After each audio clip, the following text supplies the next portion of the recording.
Welcome to another Vixa romance audiobook. We're excited to have you join us. Whether you're into second chance romance, enemies to lovers, fake marriage, or any other trope, Vixa offers you the chance to escape into stories that will carry you away into heart-pounding romance and gripping characters. While we want to get you the full experience, some parts of this audiobook are abridged to stay abreast of YouTube's community guidelines. If you want the full experience, you can always head to Vixa Romance and use code VIXA40 to get the unabridged version of this audiobook for 40% off. Now sit back and enjoy the show.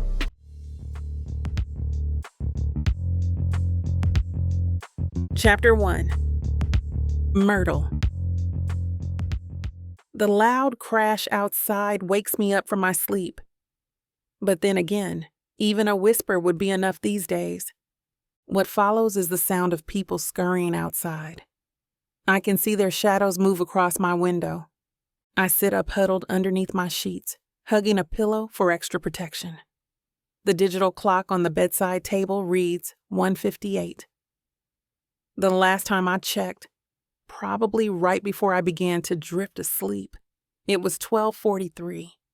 I can't push the gnawing curiosity in my stomach away. Slowly, I walk to the door. After making sure that the door chain is locked tight, I peer out. It proves useless, though. I can only push half my cheek through the gap. "Excuse me," I call out to a man before he passes through my door. "What's going on?" "Car crash across the street. No need to worry. Police are on their way." "Oh, thank you," I reply. He gives a reassuring smile before walking away, probably to lock himself back in his room 3 doors away. But I don't feel any better. I've been in this motel for less than a week, my 3rd for this month alone. On the rare occasions that I go out, I'd usually run past him as he gets ice from the machine near the front office. The man seems nice enough. He's always ready to say a quick hello and walk away afterward, never a word out of place. Does he have things to run away from like I do? Why is he here? And for how long now? I don't think he lives with anyone. I've only ever seen him go in or out from his unit. 5 days ago, when I first got the key to this room, I happened to chance upon him just getting out of his room. I tried to dodge his gaze, but his cheery smile reaches me first, and I can't stop myself from smiling back, albeit a much more reserved one than his. 6 weeks ago, I started motel hopping, leaving my apartment in the city to a subletter. It was easier than asking a friend who might ask too many questions. It was hard to leave, but peace of mind comes at a price. I couldn't stay there anymore. Ivano keeps popping out of nowhere. I thought he'd give it a rest when I talked to him the day before my flight home from Italy. I didn't even ask him to come by. He just popped up at my hotel room for absolutely no reason. When I got back to New York, things got worse as I realized he followed me all the way across the ocean, even bringing along his goons to scare me. Ivano's part of a long line of mafia kings. His father, his father's father, even his father's mother, at one point, all came to be called Don. Now it's Ivano who gets to hold that power and abuse it until he has his way with me. My first few days back, I'd walk out of the apartment and find big, burly men looking at me from across the street. Sometimes, I'd even see them at my favorite restaurant, when I went to grab lunch with my friends. I've been keeping my curtains closed the whole time I was home. The fact that I was living on the building's 8th floor did nothing to reassure me.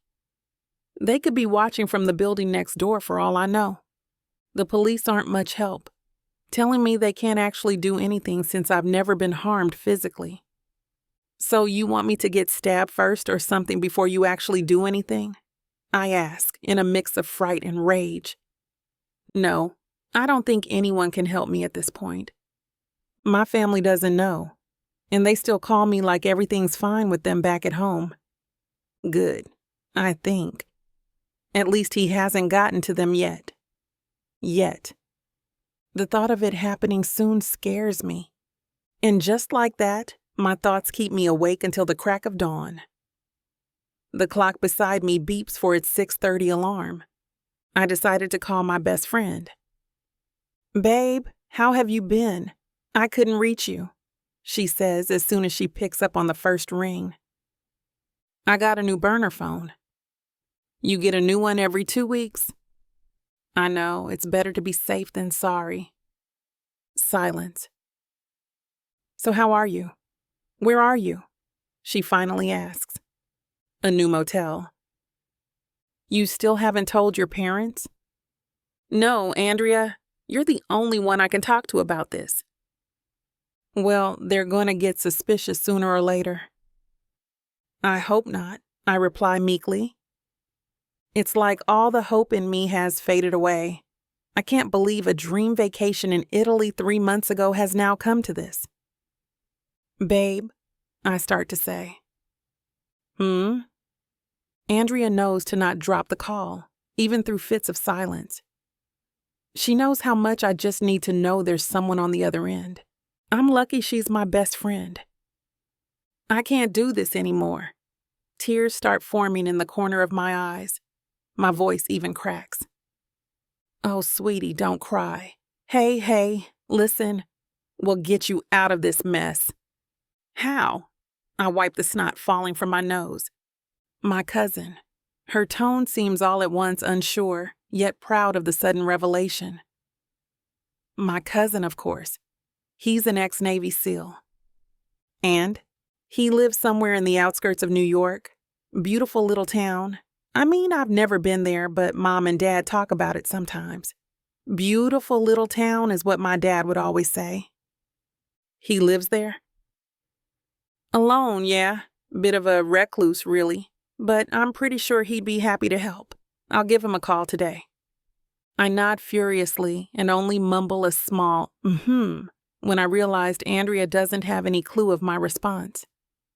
After a while, I tell her, I need to get some stuff done. It's a lie, though. I don't have anything to do at all, but Andrea doesn't have the heart to drop the call, so I'm always the one who has to say goodbye first. "Love you, babe," she shouts. "Love you too." Chapter 2. Justin. I should have gotten up earlier. I always do when I have to grab some lumber first thing in the morning. My fault, really. How am I supposed to know that I wouldn't have enough firewood for today? I didn't have dinner last night, so I couldn't have checked. I went straight to bed. I just felt so tired last night, so out of it.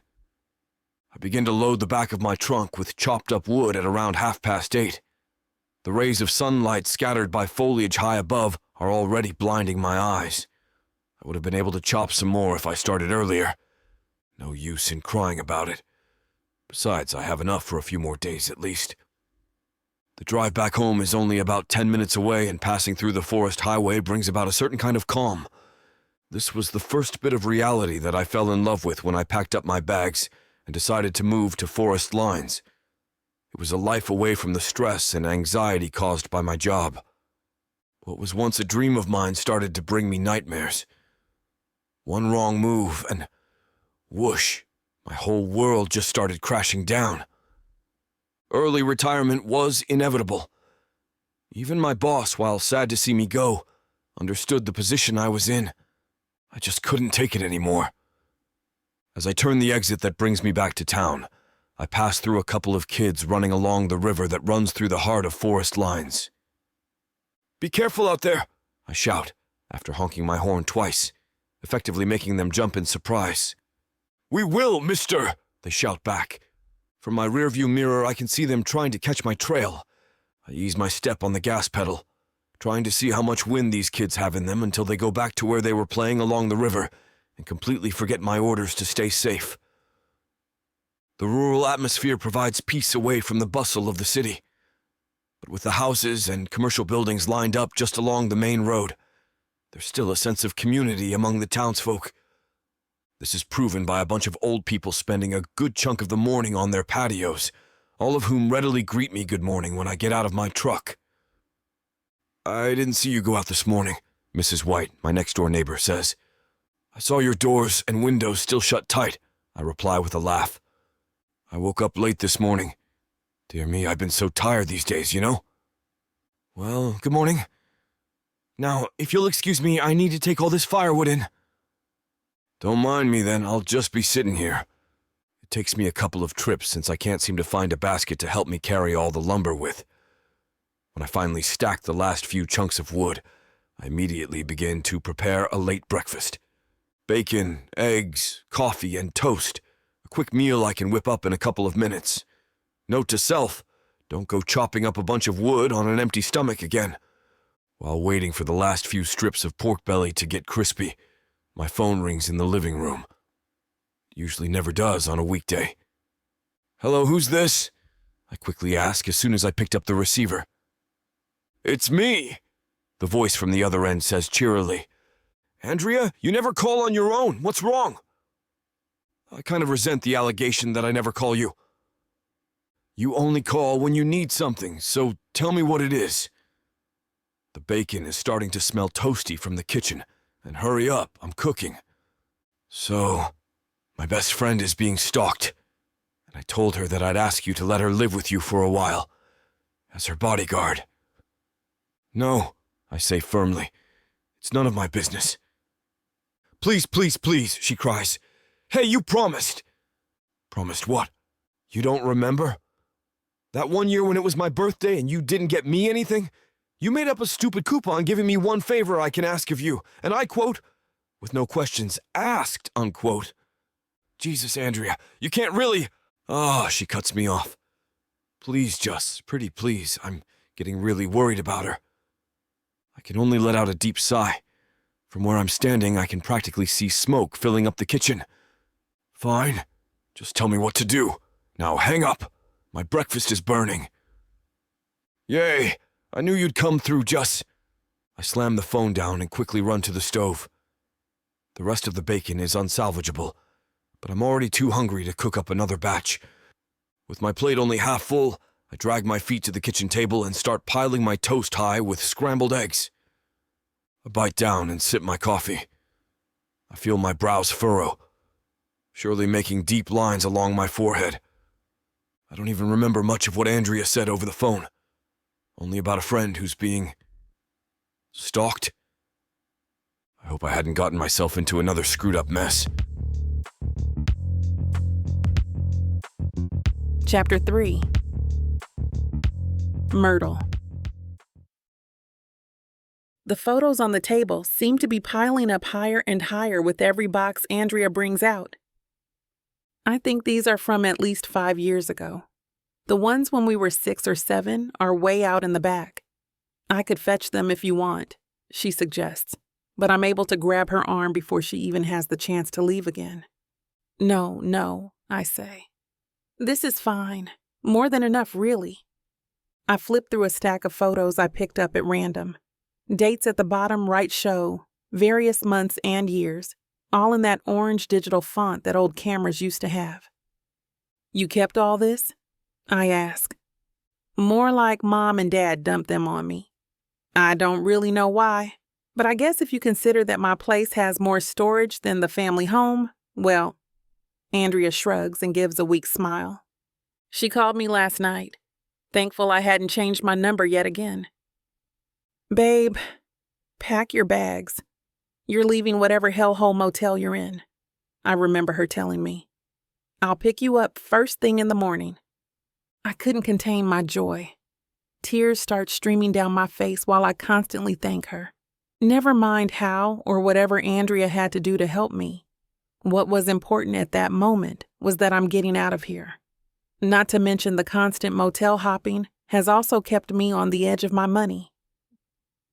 Taking a long way home, the drive became such a drag. Only kept light by Andrea's ability to stay talkative and make absolutely any topic as interesting as alien sightings, but it was an extra safety measure suggested by Justin, my apparent knight in shining armor in all of this mess, to make sure we don't get followed. We've been at her house for a couple of hours now. We don't think Ivano followed us. Andrea even drew all her curtains and blinds down, engulfing us in darkness as the day passed. The only hint of light now at 8:30 p.m. is the single fluorescent bulb hanging over the kitchen table. Its warm orange hue doesn't feel as harsh as the bright white bulbs I'm used to from all the motels I've stayed in. "Here," Andrea says, handing me a photo album with the words "Summer" on its cover, written smoothly in cursive with a thick black marker. Andrea points out Justin in all the group photos, a tall, lanky boy you'd never expect to be a Navy SEAL. "Oh, he's gotten bigger," Andrea comments when I point it out. "Gotten bigger," I repeat in my head. "I take it you guys were close?" I ask. "Yeah, pretty much. Our sides of the family would always come together. Birthdays, holidays, even random picnics now and then." Andrea accidentally knocks a photo over the table with her elbow. After picking it up and looking at it closely, she lets out a deep sigh. He left to join the SEALs, and I guess we just never saw each other that much after that. There's a short silence before she continues. "He's back now." She wipes the frown off of her face. "But he's different. The situation's different. I don't ask about his story, though. Our family rarely does. He keeps to himself anyway.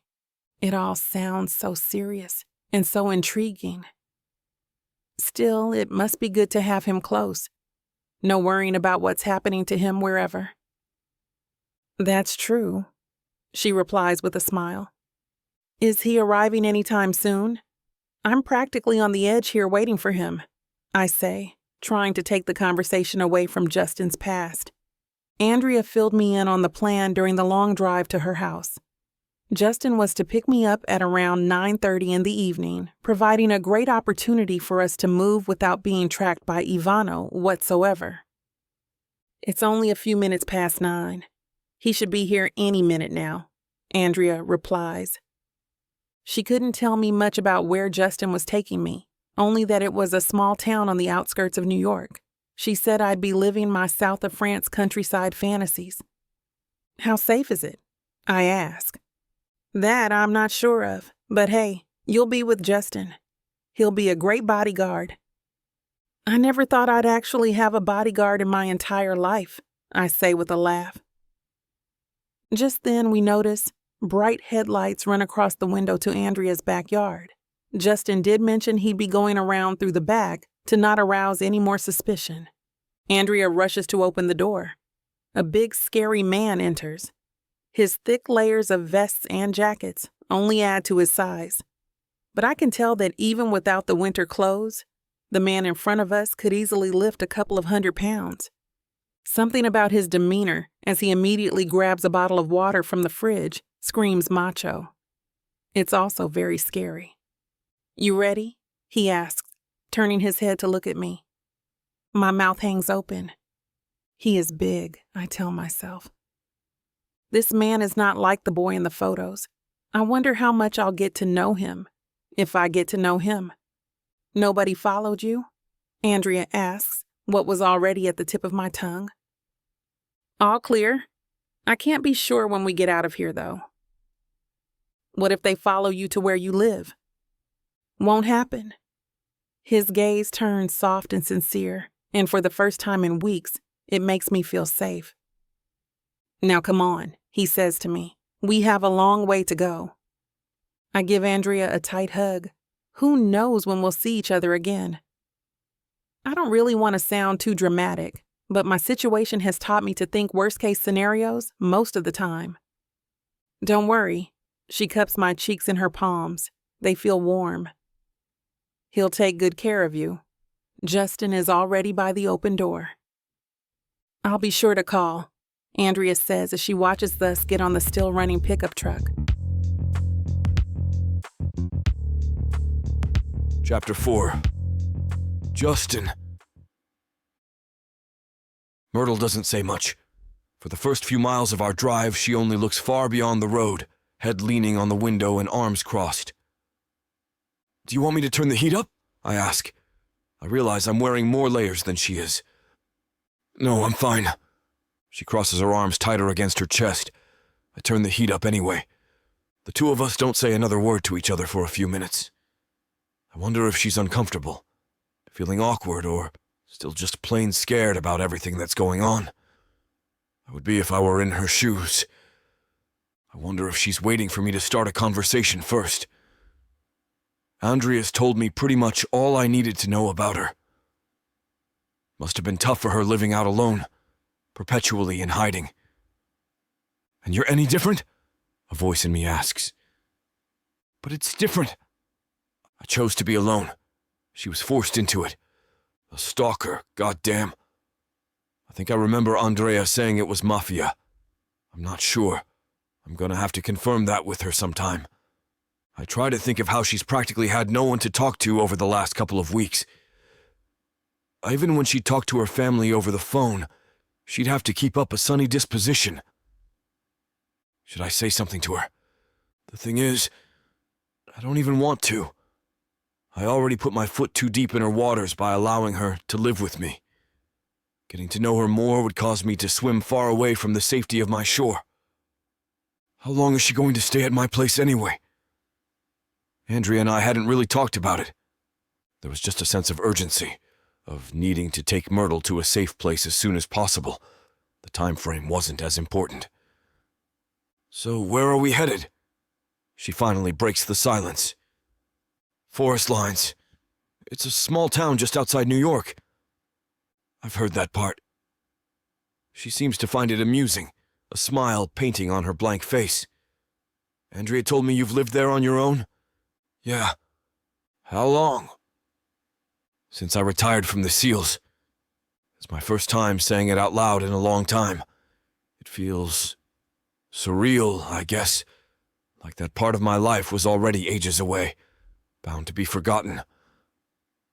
Oh, she remarks before she leans her head back again. I think I'm doing really bad at this. I should probably ask her some questions back, right? But I can't think of anything good. I highly doubt, how are you keeping up with this stalker thing? Is an appropriate one to ask right now. Maybe in 2 days I will. The highway is almost bare of cars. I think the last vehicle we've passed is a tanker trunk more than 15 minutes ago, which is why the sudden appearance of headlights getting closer and closer to us is coming off as extremely suspicious to me. Check my GPS for a detour. It's only 3 miles from where we are. I head for the right side lane and gently turn on the nearest exit as though that was our route all along.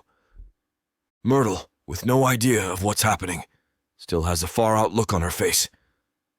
The car behind us makes the same right turn, steadily keeping distance between us. Do you think you'll like living in a small town? I ask, trying to make up for my previous dullness. This seems to perk her up a bit as she fixes her posture to sit with her back straight. I don't know, she replies. I've been in the city for far too long.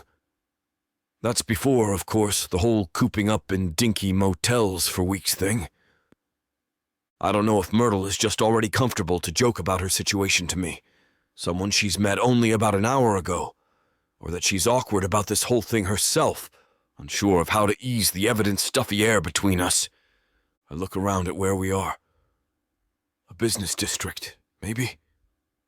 The numerous commercial buildings, the neon lights hooked to every available post, window, and storefront, and the crowds of people going in and out of establishments seem to tell me it's a busy place. I start making random turns, my speed picking up slowly, and getting extremely close to limits set for a crowded place like this. I think this might lose our stalkers, but they still seem to be hot on our trail. What are you doing? Myrtle asks, probably already sensing that something's amiss. We have followers. What the hell? She cries. I stop her before she turns her head to check back. Don't, I tell her. They might see you. We're not sure if they know you're in with me. What do you mean they're not sure? We've been driving around in circles for forever, and frankly, I'm getting dizzy. She's right. This is getting useless and could only end up bringing attention to ourselves. I need to think of something else. A rock smashes the mirror on Myrtle's side. Quick! God, Justin! She screams. Calm down, I know what I'm doing! I don't. I won't be able to lose them. Not at this rate. A bright building at the corner of the street suddenly comes into view, and the wheels in my head start spinning. I bring the truck to a sudden stop. "Get out!" I order. "What?" she shouts. "Get out! We have to get in there!" The sidewalks that surround the place are littered with people, most of them drunk on their knees, heaving that night's dinner. Some are talking while they puff on their cigarettes, probably thinking of who in the group to go home with. My eyes catch a big, beefy man picking up a young, lanky boy in his car from across the street. We get inside easily enough, and what greets us is the roar of a dancing crowd and blinding lights coming from every corner. "A club?" Myrtle shouts near my ear. "Let's go," I tell her as I grab her tightly by the wrist. We make our way through the swarm of people. All of them are sweaty and tired, while some are drunk enough to fall over their feet at the slightest bump. My eyes scan for a way out, and I quickly see a service door down the back. "Hey, you can't be in here!" someone immediately yells when we enter. "Just passing through," I excuse. The door leads to the other side of the building, where we get out and quickly make our way back to the truck on foot. Myrtle is having a hard time keeping up with my long strides, evident by the way she catches her breath the moment we jump back in our seats and drive away. "Do you think we lost them?" she asks. I can still see the black car that's been following us parked on the street across the club. "Yeah, they're still in there." I try to sound reassuring. We drive in silence for the next couple of minutes before I attempt to keep her spirits up again. "So, what motel did you last stay at?" "Really?"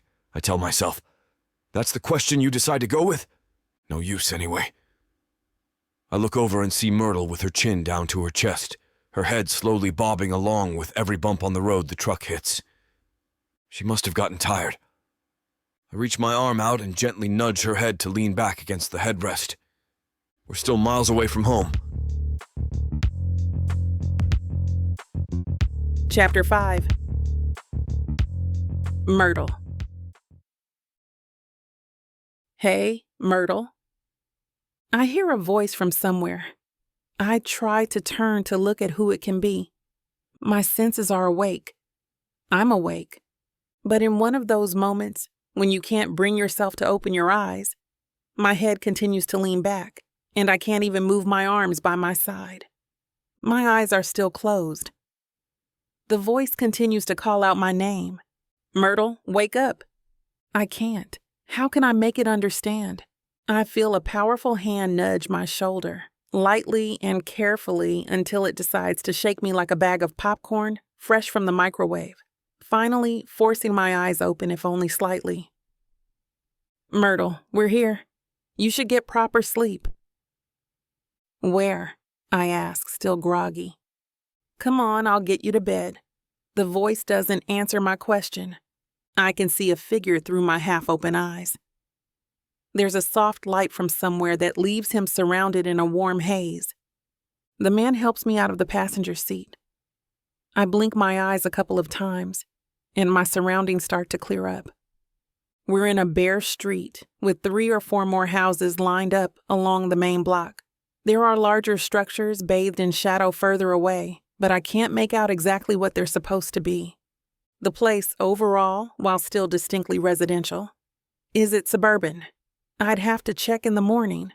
Is surrounded by foliage. There are all trees everywhere I turn, almost like we're in the middle of a forest. "Where are we?" I ask again, following the man inside. "Home." He opens the door and allows me to go in first, once the lights turn on. I'm suddenly surrounded by what could only be described as a cozy cabin. Wooden furniture and fixtures adorn the place all over. I could swear a bearskin rug in the middle of the living room, complete with a head and an open mouth, disappeared the moment I blinked.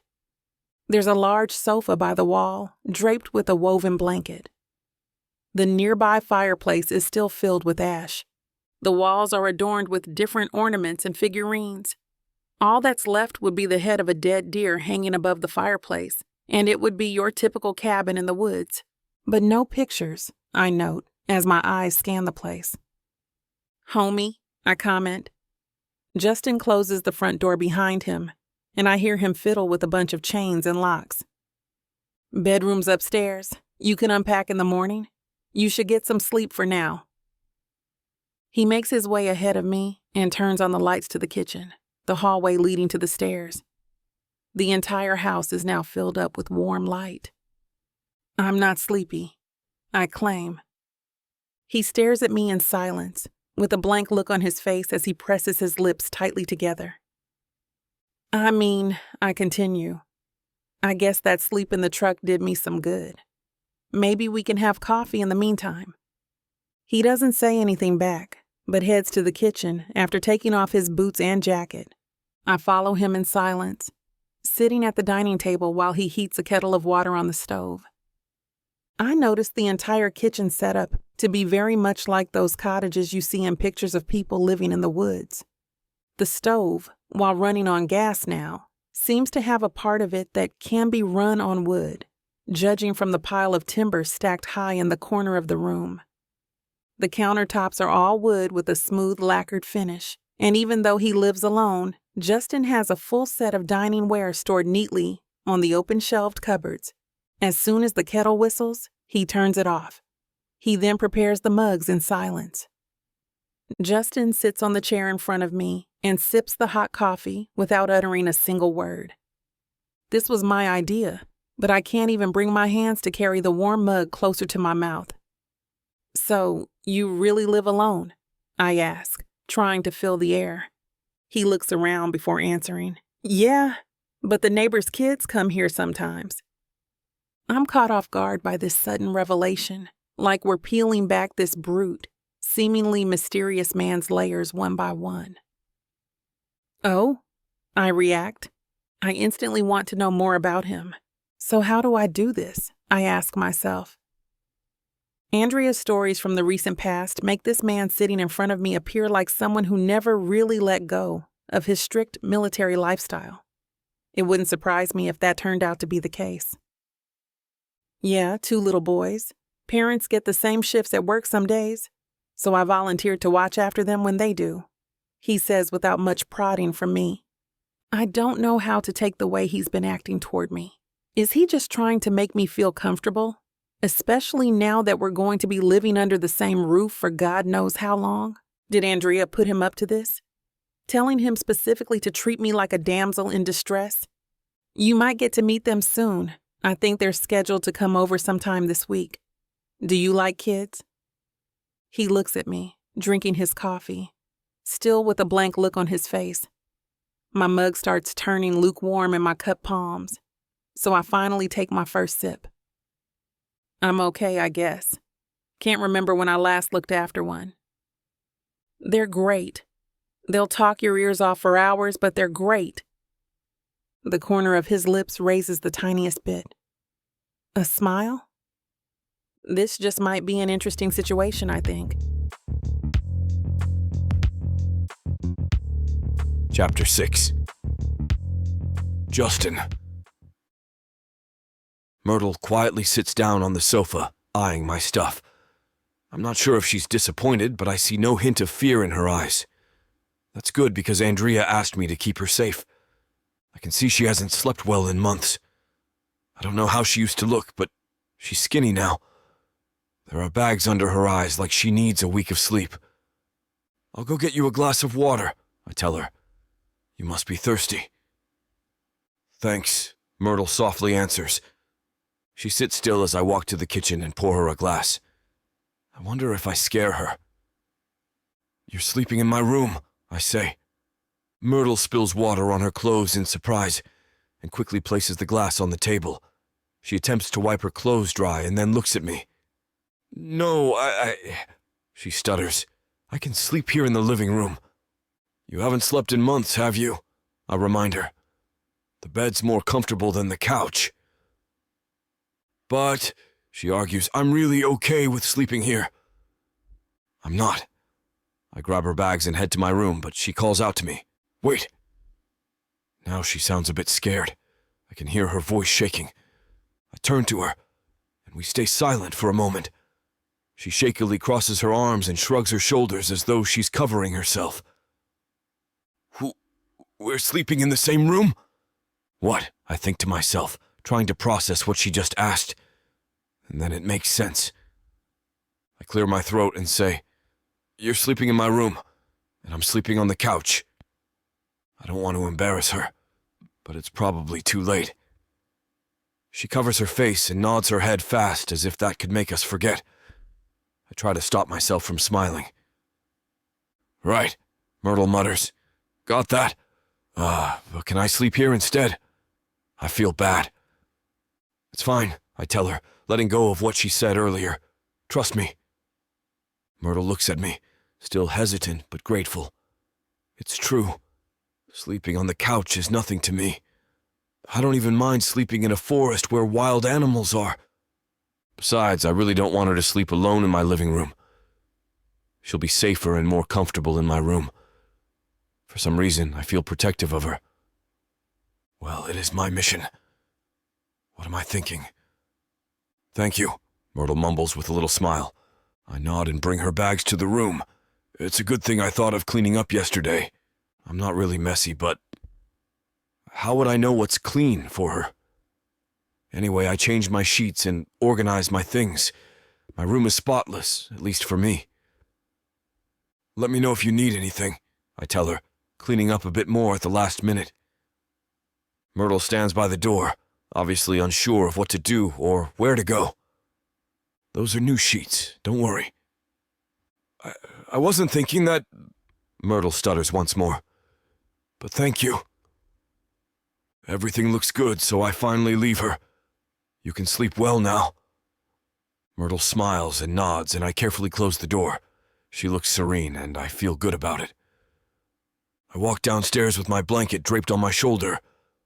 I peek through my window and see nothing but the lights in the neighborhood.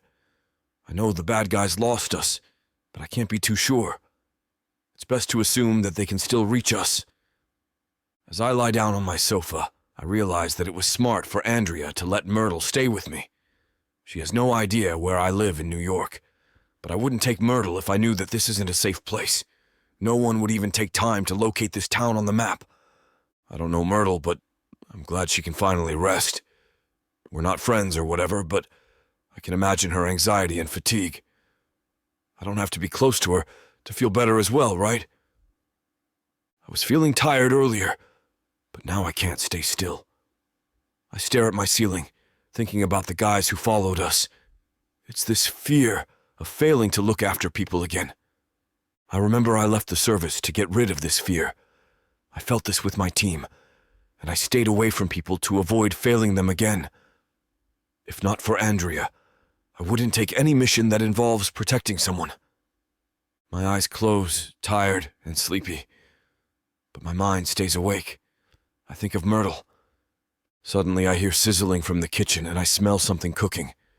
I dart and freeze when I see Myrtle there. Right. I'm not alone anymore. "Good morning," Myrtle greets me. "I found some sausages and other ingredients in your fridge. I hope you don't mind." "Sorry," I tell her. My body relaxes and I walk to get a glass of water. "I didn't mean to startle you." "I didn't mean to wake you up," she says, placing the sausages on the table, beside another delicious-looking dish. "Breakfast?" It's good that she's somewhat comfortable. It's me who needs to adjust to having her around. Myrtle looks even more serene than last night. She tiptoes to the dining table, looking cozy in her pajamas. She takes a seat and waits for me to join her. "Thanks," I mumble, getting a piece with my fork. Myrtle smirks and eats quietly. She looks golden with the sunlight on her face. What do I tell her? What do we talk about? Why am I quiet?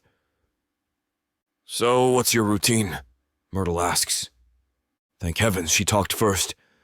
"If you don't mind me asking?" "Nothing really," I answer her. "Whatever happens." Myrtle looks outside the window and the light hits her hazel eyes. I should be working right now. She's still worried, huh? But it's understandable. She's forced to leave things behind for her own safety. "What do you do?" I ask, hoping she won't feel down. "I'm a teacher," she says, smiling at me again. "It's one of the things that really make me happy." How sincere.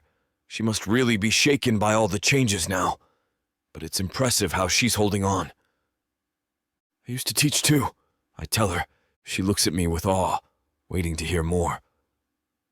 I taught my team how to make fire with sticks and stones. Myrtle giggles and shakes her head. I'm sure that was silly, but she laughed anyway. You're a good cook, I praise her. I haven't had home-cooked meals in a long time.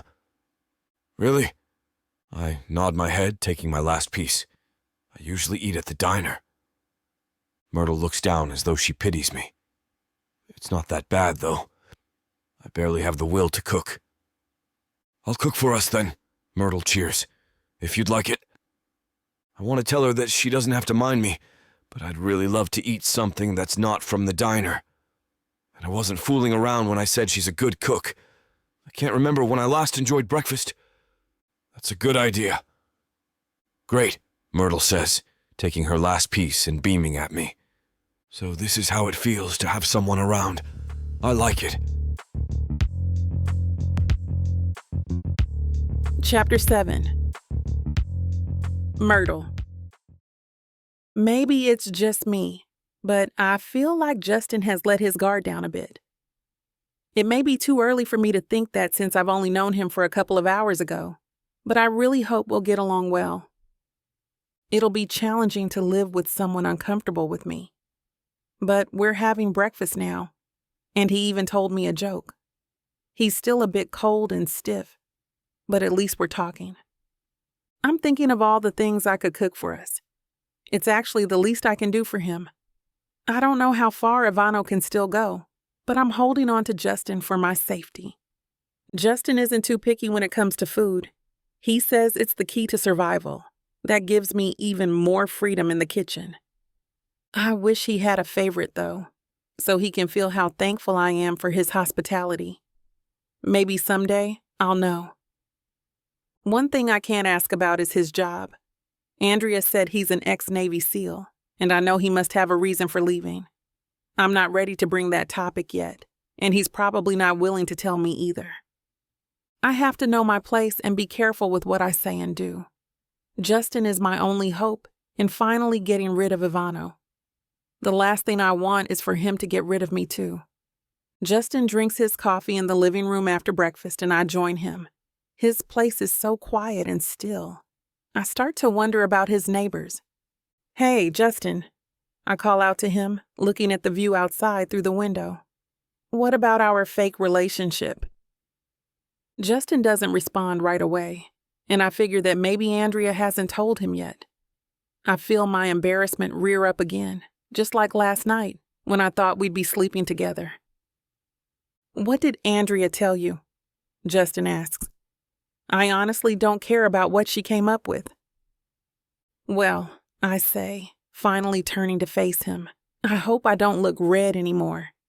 She thought it'd be best if we pretend that we're engaged. Justin's look makes me feel stupid, but I mustn't budge. He was the one who asked Andrea for an excuse, and this one's the only story that makes sense. I'm your girlfriend working in New York, I continue, trying to sound as convincing as I can. And now that we're getting married, I moved in. Justin takes time to think about it. Now, I want to ask him why he needed an excuse when he can just let his neighbors be. If this one's not convincing, I wonder what he'll come up with. We can tell them that, Justin says. Does he even feel something at all? He's so hard to read. It's as if all his emotions are shut inside him. But he has his concerns too, which makes him even more of a complicated man. You don't have any issues with that? I ask. I don't know how I can beat around the bush without being too obvious. Or maybe someone else. I don't have a girlfriend, Justin says, raising an eyebrow. If that's what you're asking. My heart flutters, but I secretly pinch my palm and nod, hoping Justin doesn't read me this time. Great. We just need to pretend. That's all. For some reason, I like that Justin is single. Not that I want to have a chance with him. I just don't want any more complications. We only have to do it when someone's around, Justin blurts. and I'm not a fan of physical touch. I hope he doesn't mean he's disgusted with me. Justin sips his coffee, and I feel embarrassed again.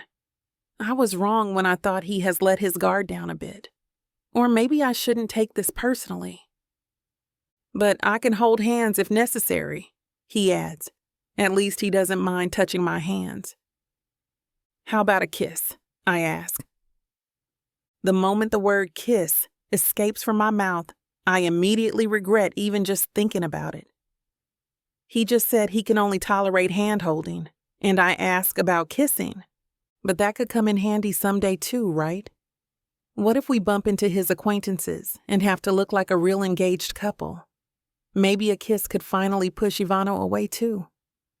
I hope Justin doesn't think I'm desperate. I just have to sound like I'm negotiating, and it's all just business to me, unless he actually agrees. That won't be needed. Justin doesn't freak out or even shake his head. He tells it like it is. He sounds like he's talking about business, so I don't feel that rejected. But now I'm curious about his personality. He doesn't like touching, and the farthest he can go is holding my hand. Is he just really conservative, or does he really have an issue with relationships? I wonder if this tough guy is scared of getting too close with people. Is that all? Justin walks to the kitchen and leaves his cup by the sink. I hope I didn't make it awkward between us. Yes, I answer him. I guess. He nods his head. Now he's back to feeling distant. I was probably just overthinking our relationship. Unless you have something to add, I attempt to get to know him more, even though it's apparent that there's nothing more to talk about. We could figure it out along the way, Justin says. He then heads to his room, leaving me alone with my questions. Sure, I mutter, even if he's not here anymore. I look outside the window again and think about how challenging Justin is. I don't even really have to think hard. We're not even in a real relationship, and we can just choose not to tell people about us.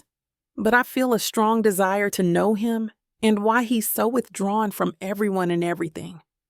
I wish I could talk to Andrea about this. It's so difficult to tiptoe around Justin. I hope you're enjoying this audiobook by Vixa. If you want to keep hearing more audiobooks, then please hit that subscribe button and like the video. It may seem insignificant, but the more people that subscribe, the easier it is to produce more audiobooks in the future. So please help us out and subscribe to our channel.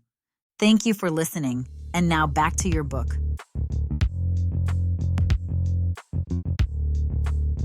Chapter 8. Justin. I probably should have told Myrtle that I actually do things every day. She might be thinking that I'm a complete bum now, but I said to her that I'm heading to the woods, so I hope she gets the idea. It's not like she has to know, or that she even cares. It's only our first day of living under the same roof. As I said, we can cross the bridge when we get there. I like making furniture. It's one of the hobbies I missed when I was still in service. My current project is a chair, and I've been stuck for weeks now. This pastime keeps me grounded. Sure, I spend a lot of time just idling in my house, but I try to keep myself busy. I figured I can't spend too much time with my thoughts. Some of my neighbors hang out with me in the woods, too. I don't think they make furniture like I do, but we often exchange wood chunks. It's one of the few interactions I enjoy. I chop pieces of birch wood and check which ones could be added to my project. The pieces that I can't use stay in the woods, just in case somebody else will need them. I carry some logs and pile them on one side. I imagine the shapes I will have to achieve, and after more thinking, I finally get a complete picture of my chair. I just need a few more logs and chunks, and then I can go to my shed. I'm glad my creativity is working today. Soon enough, I'm drenched in sweat, and my shirt sticks to my skin. I move another batch of logs, drop my axe, and take my shirt off. That feels better. Suddenly, I hear a distant gasp, and some twigs breaking. I turn around and see Myrtle standing still just a few meters away from where I am. With eyes wide and hands covering her mouth, She stares at me in horror. The next thing I notice is how she's teary-eyed. I'm confused and surprised myself, so I immediately put on my shirt again. Hasn't this woman seen a topless man before? What's wrong? I ask her, thinking that she might have seen something behind me. But I know the woods so well, so it must really be my body that caught her off guard. But does she really have to look so horrified? Myrtle slowly drops her hands from her mouth. She looks down, still panting a bit. I wait for her to continue, but she keeps trembling. What is it? She looks me in the eye, and then she gulps. You have lots of scars. Scars? That was what she was scared of? I look down on my shirt and try to remember how the scars on my body look like. I've had them for a long time now, so they don't really bother me anymore. I don't even find them alarming, like they're really a part of me. Well, they are, and I'm proud of them, regardless of their stories. This isn't something normal for Myrtle, so I feel a bit bad that she saw them. For the record, I didn't know that she was here. I wouldn't have taken my shirt off even just for a second if I knew. Don't mind them, I sigh, picking up my axe again.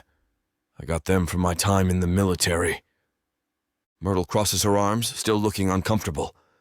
I stare at her a little longer and I realize that she's not disgusted. She's worried. Andrea told me what happened, Myrtle says under her breath. She looks like she's aware that she wasn't supposed to know my story. You're a war hero. I snicker and look away from her. I hate that word. I hate that people call me that. My mind goes back to the last moments I had with my team. My chest tightens as I remember how I held them in my arms. None of them were breathing. I close my eyes and shake the images off my head. My team died, I scoff. I was the only one who survived. How does that make me a hero? I didn't mean to yell at Myrtle. She doesn't mean any harm, but I don't really like talking about my past. It's a nightmare I live with every day. Even my commanders kept telling me that it wasn't my fault. They tried to make me stay, but I couldn't muster the strength anymore. I wish I were the one who died instead, so that I wouldn't have to suffer from this guilt. How can that be not my fault? Does anyone even understand how traumatic that was? I had to face all their families and feel ashamed that I was still alive. I'd rather be a cold, lifeless body buried 6 feet under the earth than to walk alive with nothing but a liability. I'm not a hero. I will never be one. Go find something else to do, I mutter, chopping the logs I piled. I'm busy.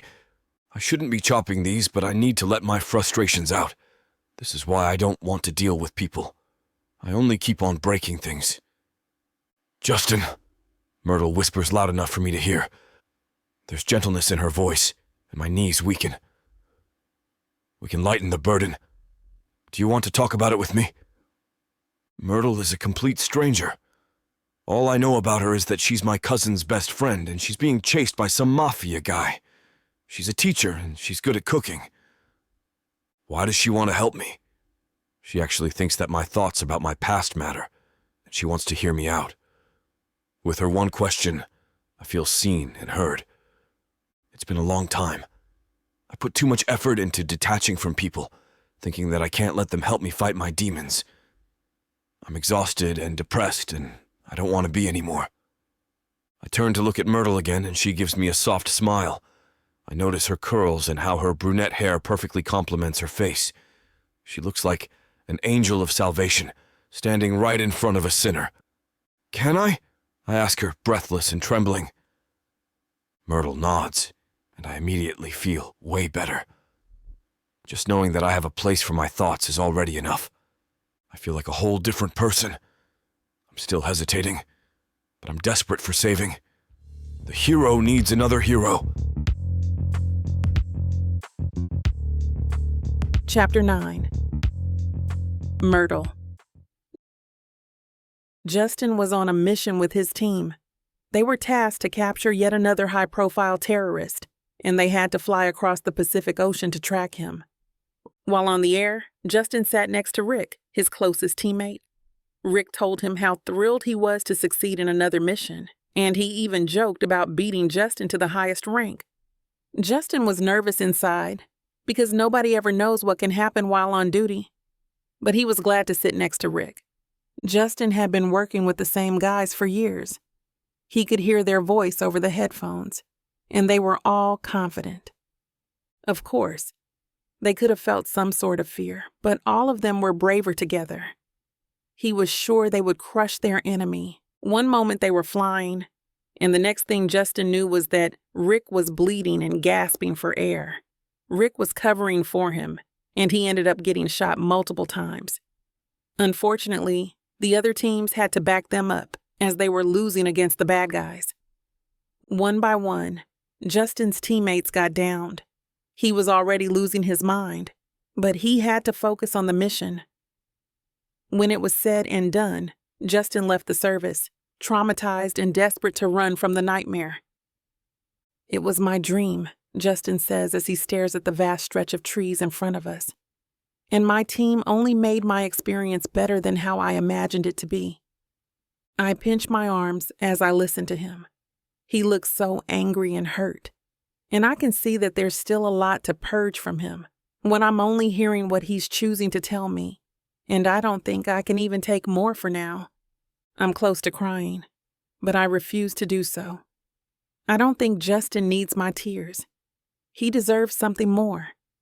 "I never thought I'd say goodbye to them while we're in the war zone," he continues. "We deserved more than that, don't you think?" I give Justin my admiration. I can never imagine going through the same thing, and he deserves to know that none of it was his fault. He had done his best, and so did his teammates. "Everybody calls me a hero," he adds, shaking his head in disbelief. "But I feel like a traitor." Seeing Justin in this light makes me admire him more. I've only been with him for less than a day, but I've never looked up to someone like I do to him now. Justin is more than a man in uniform. He's more than Andrea's cousin who promised her one thing for her birthday. He's not just another fighter. He's a loving, strong man. My heart is full, knowing now how much he cared for his teammates. I wish I could do something to take away his pain.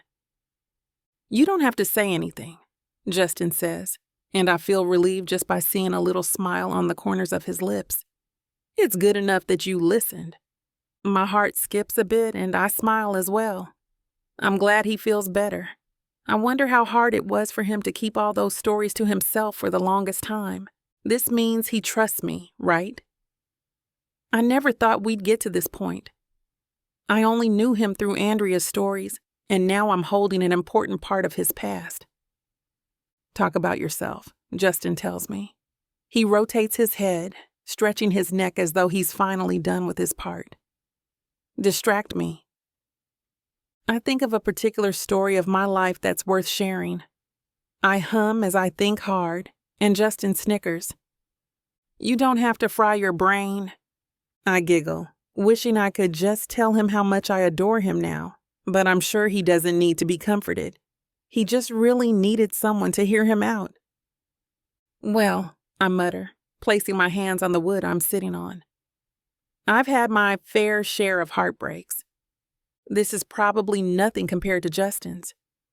But I feel confident that he will still listen." I take a deep breath and sigh loudly. "My life was pretty steady until now." I feel Justin's eyes on me. Andrea knows what happened, but I haven't really told anyone about my emotions. This would be the first time. I've always played safe. I followed my routine strictly, and at some point, I felt like I wanted to do something new. That trip to Italy was my turning point. I'm starting to feel better just knowing that Justin is listening. I came back to New York feeling like a new person. I continue.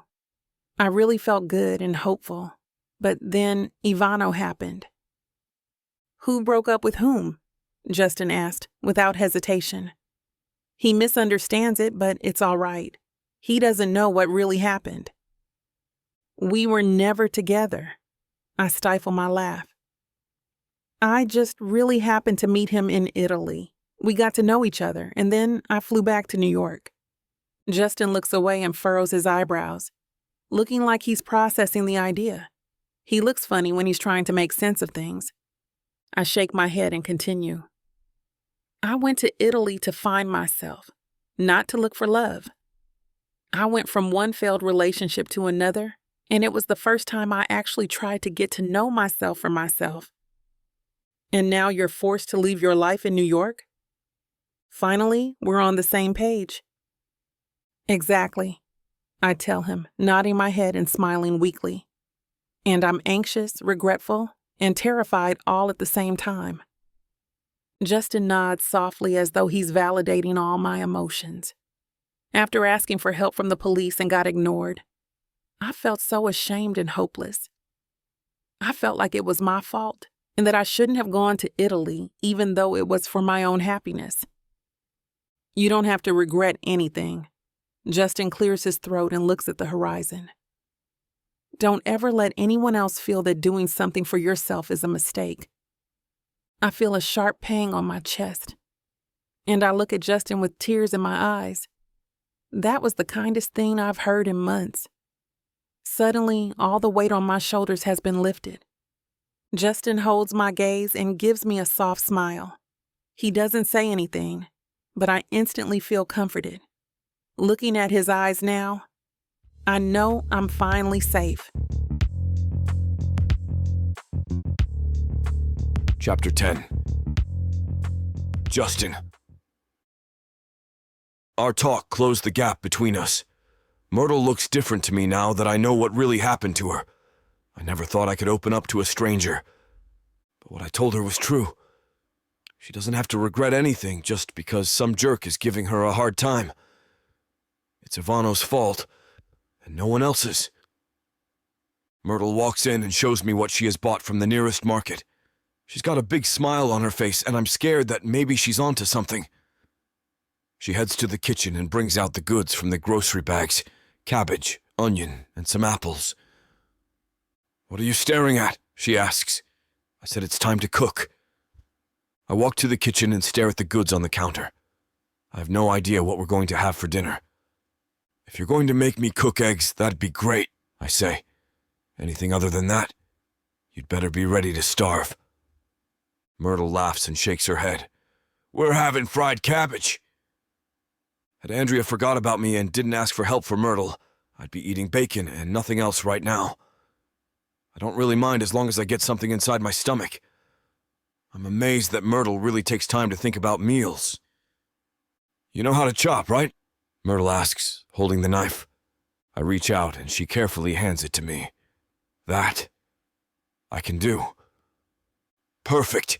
You take care of the cabbage, onion, and apples. I'll do the bacon and the cooking." She tells me to shred the cabbages so that she can sauté and braise them in butter. While I'm doing my thing, she watches me and tells me that I'm doing it wrong. I stop, look at her, and tell her jokingly, "This is my turf." Myrtle backs away and raises her hands in surrender. She giggles and says, "All right, chef." After I'm done with the cabbages, I slice the onion. Myrtle starts asking me about my family, and I talk about my parents who have already passed. I share a little about Mom and Pops, and then I ask Myrtle about hers. She says her parents are enjoying their retirement as much as they can. She misses them, but she'd rather take care of things on her own than have them worried. She hasn't reached out to them in weeks. "You can call them now," I say, transferring the sliced onions from the chopping board to a bowl. "Tell them how you're doing." "I will," Myrtle cheers. "At least now I'm sure I'm safe." I feel some fluttering in my stomach, but I refuse to call them butterflies. She's only telling the truth, and it's not about me. I shouldn't feel anything about what she just said. "I have an idea." I distract myself by changing the topic. "How about we watch a movie while we eat?" Myrtle glances at me and quickly returns to watch the bacon. She grins. "Can I pick the film?" I place the bowl of sliced onions in front of her and cross my arms. "Sure, but not Dear John." "Oh, so you've seen it?" Myrtle's eyes shine and I can tell she's ready to laugh. Not yet, I answer her, but everyone in the team and their wives had. Myrtle starts preparing our meal, and I walk to the living room to free up the table. I turn on the TV and go to Netflix. I type in Little Manhattan just as she suggested. I feel relieved to see that it's starring kids and not adults.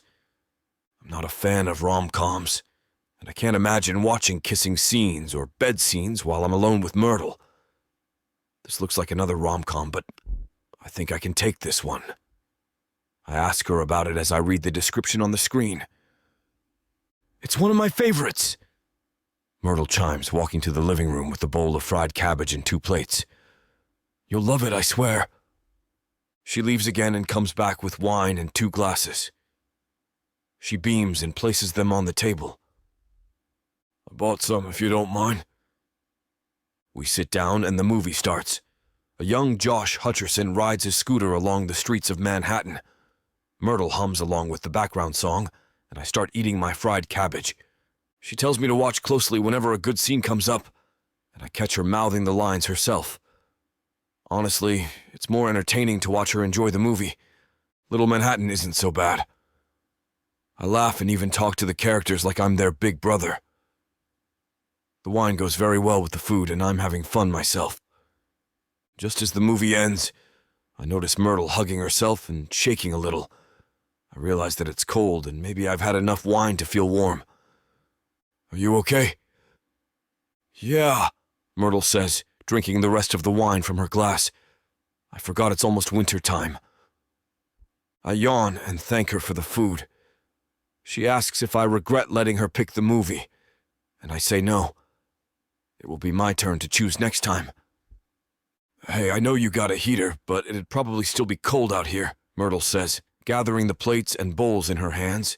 We can sleep in your room together. I freeze as though all the wine I've had left my body. It is cold, and what Myrtle just said gave me chills. It's not because I don't like to be anywhere near her. It's just that she's a woman, and I only have one bed. I won't do anything with her, but just the thought makes my heart race. I'll be fine here, I tell her. I don't get cold easily. All right, Myrtle says. She stands up and brings the dishes to the kitchen. Let me know if you change your mind. Thank heavens she didn't push it. I wouldn't know how to tell her no without making her think that I don't want to. I shake off my thoughts and turn off the TV.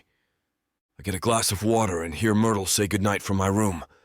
She closes her door before I get to answer, and I walk back to the living room to sleep as well. Again, I don't notice myself falling asleep. I suddenly wake up with the room looking brighter. It's 4 o'clock in the morning. I look around the room, trying to remember what I was doing before I fell asleep. Fried cabbage, wine, and Little Manhattan. Right.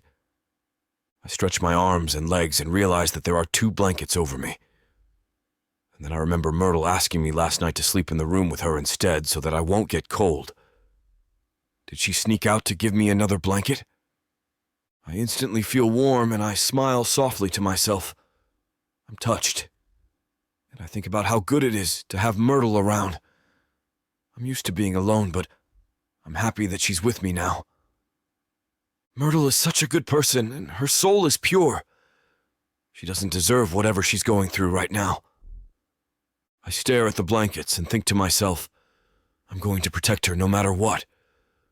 I get up and grab my phone from the table. I look through my contacts and press call. I hear ringing, and my heart starts pounding against my chest. Myrtle isn't asking for too much, just a place to stay where she can get away from her stalker, but I'm willing to go the extra mile for her. A man picks up the phone, and I recognize the voice right away. It's Emmett, and he's probably getting ready for another day of training. I haven't heard his voice in so long, and hearing him now, it's different. Idling around again, Emmett Richards? I jokingly greet him, and he falls silent. Justin? Emmett asks. He sounds genuinely confused and hesitant. Is that you? How's it going? I chuckle. I can imagine his face, and I'm already expecting what he's going to say next.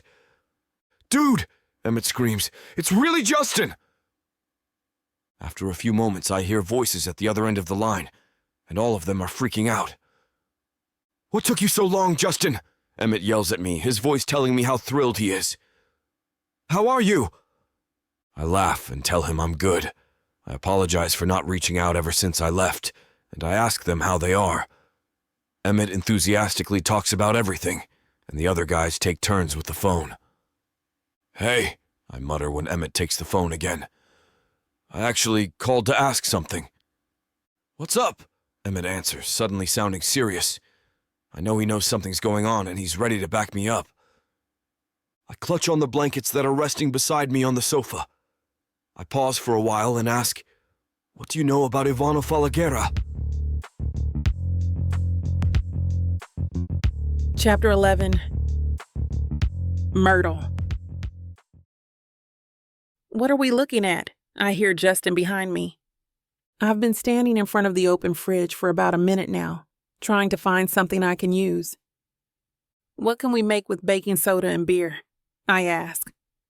"We also have an orange." He points out the lowly orange on the bottom shelf. "You mean the one that's half black?" "Well, how about we toss the orange in baking soda and just chug the beer?" he suggests. I close the fridge door, turning to see him with a smirk on his face. He's so different from the first time I met him. He seems more relaxed. It's nice. I can be relaxed with him too. I feel comfortable with him, and most importantly, safe. I know he'd protect me. I could trust him with my life. Well, I already do. "We need to buy groceries." I gesture at the practically empty fridge. He nods. "I'll go." "I want to go too." I see the hesitation in his eyes, so I plead. "I haven't been out of this house for days. I really want to see the town too. I need fresh air." "You do know that you're not allowed outside, right? You went to the market the last time too." He then points at the door. "For fresh air, you can just unlock the door and step right out." Trying to recall my students, I give him the most pitiful look I can manage. Those little rascals usually pull out those puppy dog eyes, and I usually cave. "It's not the same. I'd love a change of scenery," I insist. Finally, he relents and nods in agreement. I almost started jumping for joy, but I don't want to look immature. Well, more immature in front of him. We take his mini truck and drive to town. It takes us almost an hour to get to the supermarket. It's small and local, but fully stocked. As long as we get everything we need, there's nothing to complain about. It's been so long since I've had so much fun doing something so menial. For the past couple of months, I've been so scared and paranoid whenever I had to go out. I was constantly looking over my shoulder. Even small trips would cause great stress. Now, walking down the small aisle and taking my time to choose from this pile of apples, I couldn't be more relaxed and content. "You really take your fruit seriously, don't you?" Justin stands beside me, looking at the apples. I hadn't realized I've been idling here for a while. I must have drifted off in my thoughts again. I place 5 pieces in our cart and continue with our shopping. Justin walks beside me as I make my rounds through the aisles. He doesn't say anything, but I notice him raise his eyebrows every once in a while. "What?" I ask. "What?" He looks at me surprised. "What's with that look?" "What look?" "That look." I point to his face. "This is my normal face. Nothing I can do about it, love." "I mean that eyebrows arises whenever I put something in the cart. Do you not want what I chose? We could just put them back." "Whoa, whoa." He raises his arms in surrender. He chuckles lightly, and I find myself getting more and more annoyed. "It's just that I haven't shopped for this much in years. I usually just buy a week's worth." I look at the cart and him, and back at the cart again. The realization dawns on me. These past few months, I usually stock up for the whole month so that I won't need to go out as much. But I don't need to do that anymore. We can just come back here again. I feel the heat starting to form in my face. Justin bucks and starts laughing hysterically as I cover my face with my hands. "Stop it," I say, the laughter also building inside me. "You should have seen your awkward face," he says between laughter. I finally break and just give in to fits of laughter. I can't believe I just screamed at him. The whole thing just seems so silly now. We continue our shopping in a lighter mood. Justin would constantly burst into chuckles, still remembering my outburst earlier. "Justin!" We both turn to see a middle-aged man walking toward us. I automatically stand behind Justin. "Bob," Justin greets, shaking the man's hand. "How's it going?" Bob's eyes go to the cart, then to me. "Oh, all good. This is Myrtle." Justin steps aside and places an arm around me. "Love, this is Bob. He runs the pharmacy by the corner." "Hello, nice to meet you." I greet Bob and he shakes my hand. "I haven't seen you around before. Has Justin been hiding you in that cabin of his all this time?" He jokes. Luckily, we already have a cover story for this. Justin wanted to be prepared for anything, so we came up with something to say to his neighbors. Justin tells Bob our agreed story, and he seems to believe everything. Justin sounds so convincing when he spoke. I almost believed him myself. Do people in the Navy have training on how to sound convincing? We exchange a few more words, but Bob has to get back to the pharmacy now. "By the way, it's Carl's birthday on the 18th. You should come. We're having a small celebration at home." Justin looks at me. I nod and we agree to go. Carl is Bob's kid. He'd sometimes hang out at our home or watch me make furniture and stuff, Justin says. He seems to be close to his neighbors. I don't know why I always imagined him to be a recluse, living off the grid. We pay for our groceries, and Justin even knows the cashier. I guess that's the thing with small towns. Everyone knows everyone. It's so different from the city where everyone is on their own. I don't even know half the people living in my old building. We get inside the truck, and I'm a bit disappointed the trip to be over quickly. I like the cabin, don't get me wrong, but it's so nice to be outside. I don't think I'm ready to go back just yet. I guess Justin must have noticed something because as we settle in our seats, he turns and asks me, "So, where do you want to go?" Chapter 12. Justin. I tour Myrtle around the town, showing her the shops and establishments. She looks happy enough to be outside, never mind that all she can see are run-down buildings and old shops with paint chipping off. "And that right there is the cinema." I point to the last building at the end of the road.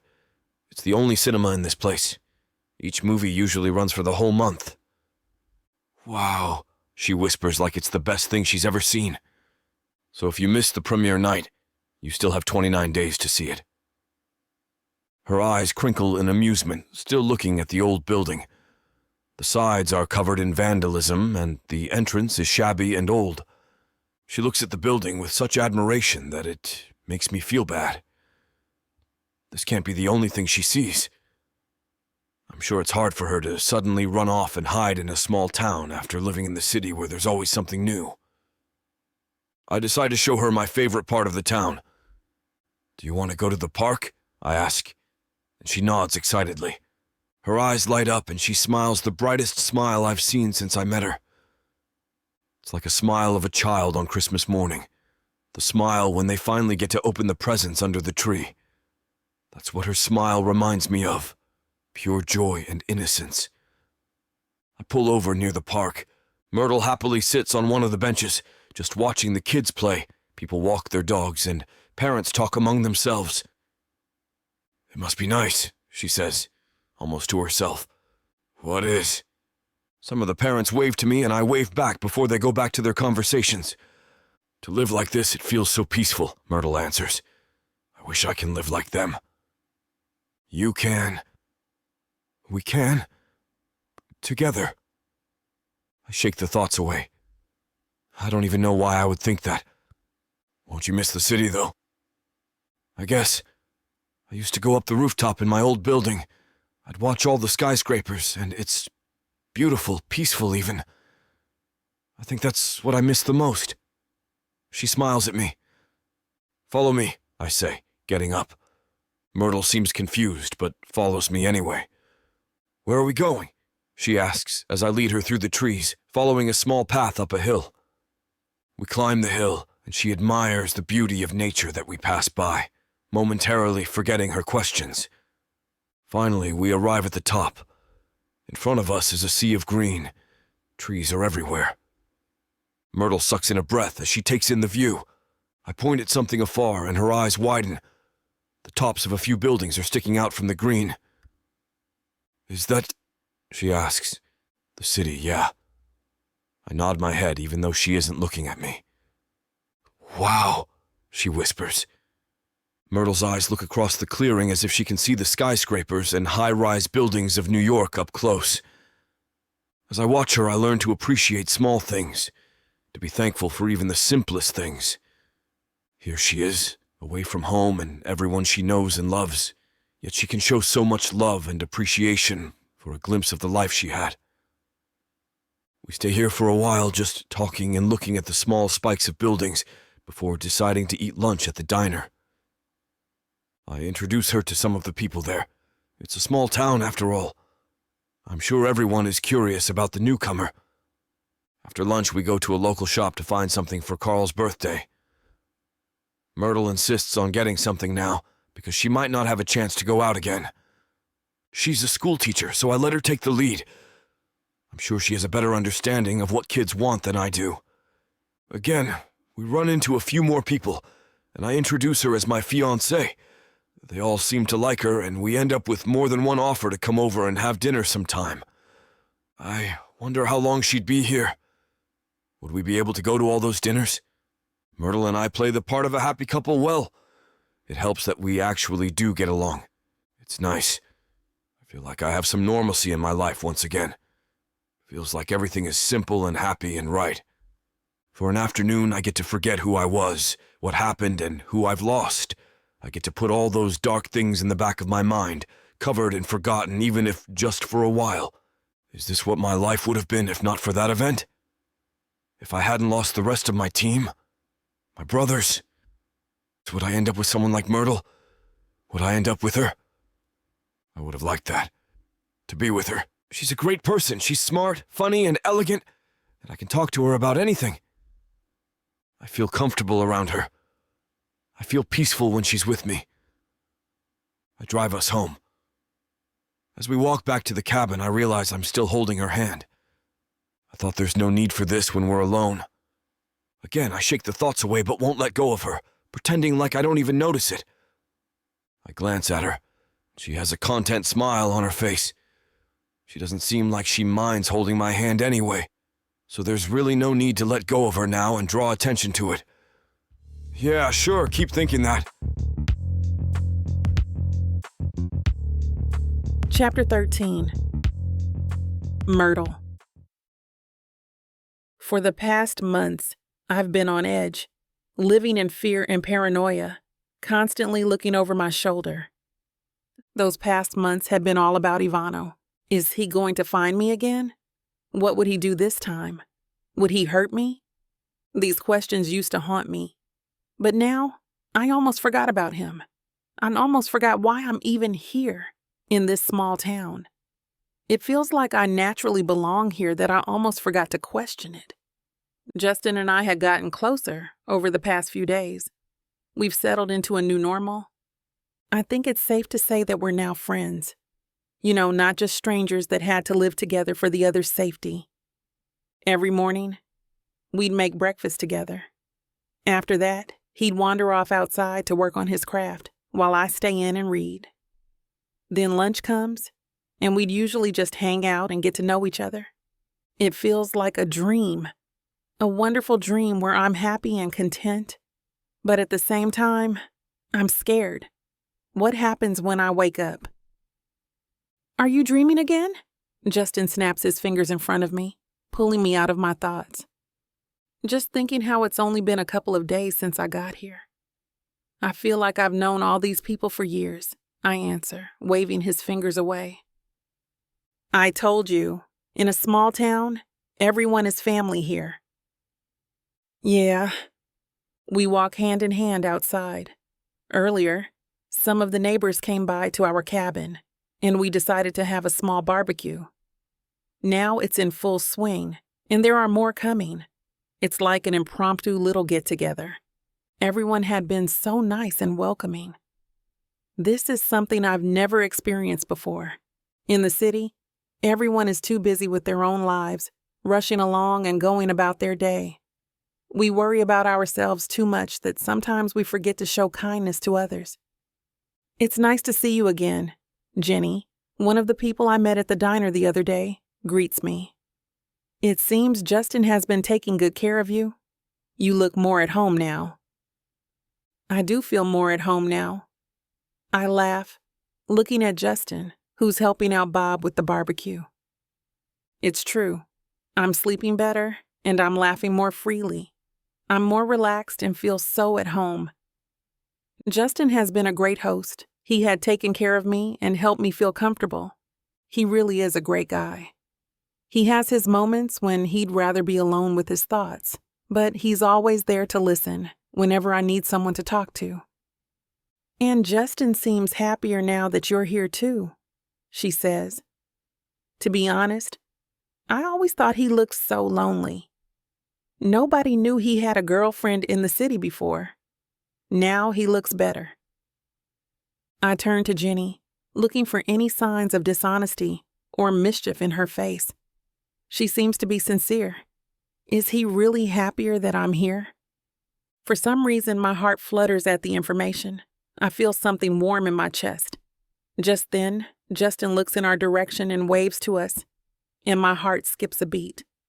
What's happening to me? Justin calls us over. It's time to eat. The rest of the neighbors gather around the picnic table, one of Justin's creations. It's a great day. I spend the rest of the afternoon talking with Jenny and the other neighbors. All of them have nothing but nice things to say about Justin. He keeps to himself. He doesn't go out much. He just buys groceries and eats at the diner sometimes, but that's mostly it. He's a quiet one, but he'd always come over when I need some repairs done at home. He'd even play with my kids. He likes his space, but he's always ready to lend a hand whenever anyone needs help. Just say the word and he's there. Hearing all the compliments toward Justin, I feel proud to be with him, even if it's all just acting. As the sun sets, the barbecue also ends. One by one, the neighbors left, thanking us for a wonderful day. Are you okay? Justin sits beside me on the picnic table, following my lead and looking at the stars. Yeah, you don't see that in the city. I motion to the sky. Yep, buildings and pollution, you know. We sit in silence for a few minutes, just admiring the beauty of the bright sky. Maybe if I hadn't become a teacher, I would have been an astronomer. I'd love to learn more about the world outside of Earth. Your neighbors seem to really like you, I say after a few minutes. They're good people. They like everyone, he answers, leaning back and resting his elbows on the table. Well, they seem to be especially fond of you. They think you're not so bad yourself. I raise a questioning eyebrow at him. Do they really? He nods. We go back to our silence and look at the night sky once more. All right, I'm going to bed, I announce. We both stand and walk to the cabin. It's Carl's birthday tomorrow, and if it's anything like today's barbecue, I'm sure I'm going to need all the energy I have. We say our goodnights, and I head to the bedroom, leaving Justin in the living room. What a great night. I fall asleep thinking about the barbecue, the nice neighbors, and the beautiful stars. Chapter 14. Justin. I haven't been to a children's birthday party since I was a kid myself. I've forgotten how noisy and chaotic and fun it could be. Carl drags me and Myrtle for the nth time out in the yard. volunteering us for the next game. Who are we to say no to the birthday boy? All right, this game is called the Three-Legged Race, Bob announces into the mic as the other partygoers clap and cheer. Lily, Bob's wife, hands me a short rope to tie mine and Myrtle's legs together as Bob recalls the rules. Everyone, ready, get set, go! He screams to the mic, and we start running. I put my arm around Myrtle's shoulder to steady us. She wraps her arm around my waist, and we go faster now that we are more balanced. 1 step, 1 step, 1 step. We chant as we run toward the finish line, beating everyone in the game. The crowd surrounds us, cheering us on, but somehow I can't hear them over my heartbeat. I don't know why, but the moment Myrtle wraps her arms around me, it felt like the world has gone silent. I can't hear anyone else or see anyone else. It's just me and her, wrapped around each other's arms. Myrtle is laughing while trying to catch her breath. Then she looks at me, her eyes crinkling. Her nose is scrunched up and she looks so happy. She looks perfect. This is the moment that I know I'd never forget. The moment when I realize that this is what I want. I want what we have now. Our life, our daily routine, our small family. This right here, the life I have with Myrtle now, it's what I've been craving for all this time. I just never really realized it before. The party goes on for hours, and Myrtle and I are forced to join more games. I decide to sit some out and just watch her have fun. Myrtle's like a ray of sunshine. I just can't help but be happy seeing her happy. The party ends and we say our goodbyes. Carl is very happy with the woodworking tools we got him. He says he'd have something to use whenever he comes over and watch me work. Myrtle is still talking about the party our whole ride home, but I'm happy and content to listen to her. It's nice that she enjoyed herself. I know how miserable she's been for the past months. My phone rings as soon as we step inside the cabin. I look at the caller ID and excuse myself, stepping outside. "What you got?" I say. It's an old acquaintance. Being in the Navy SEALs for years had gained me friends from high and low places, friends that could pull strings if I asked nicely enough. They've gotten Ivano arrested and deported. That jerk is now out of the country.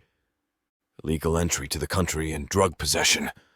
Of course, we're still trying to find other things to make sure the case sticks, my friend says. I nod my head, even though he can't see. Of course, a powerful man like Ivano also has friends. It'd be best to make sure he wouldn't have the chance to come back.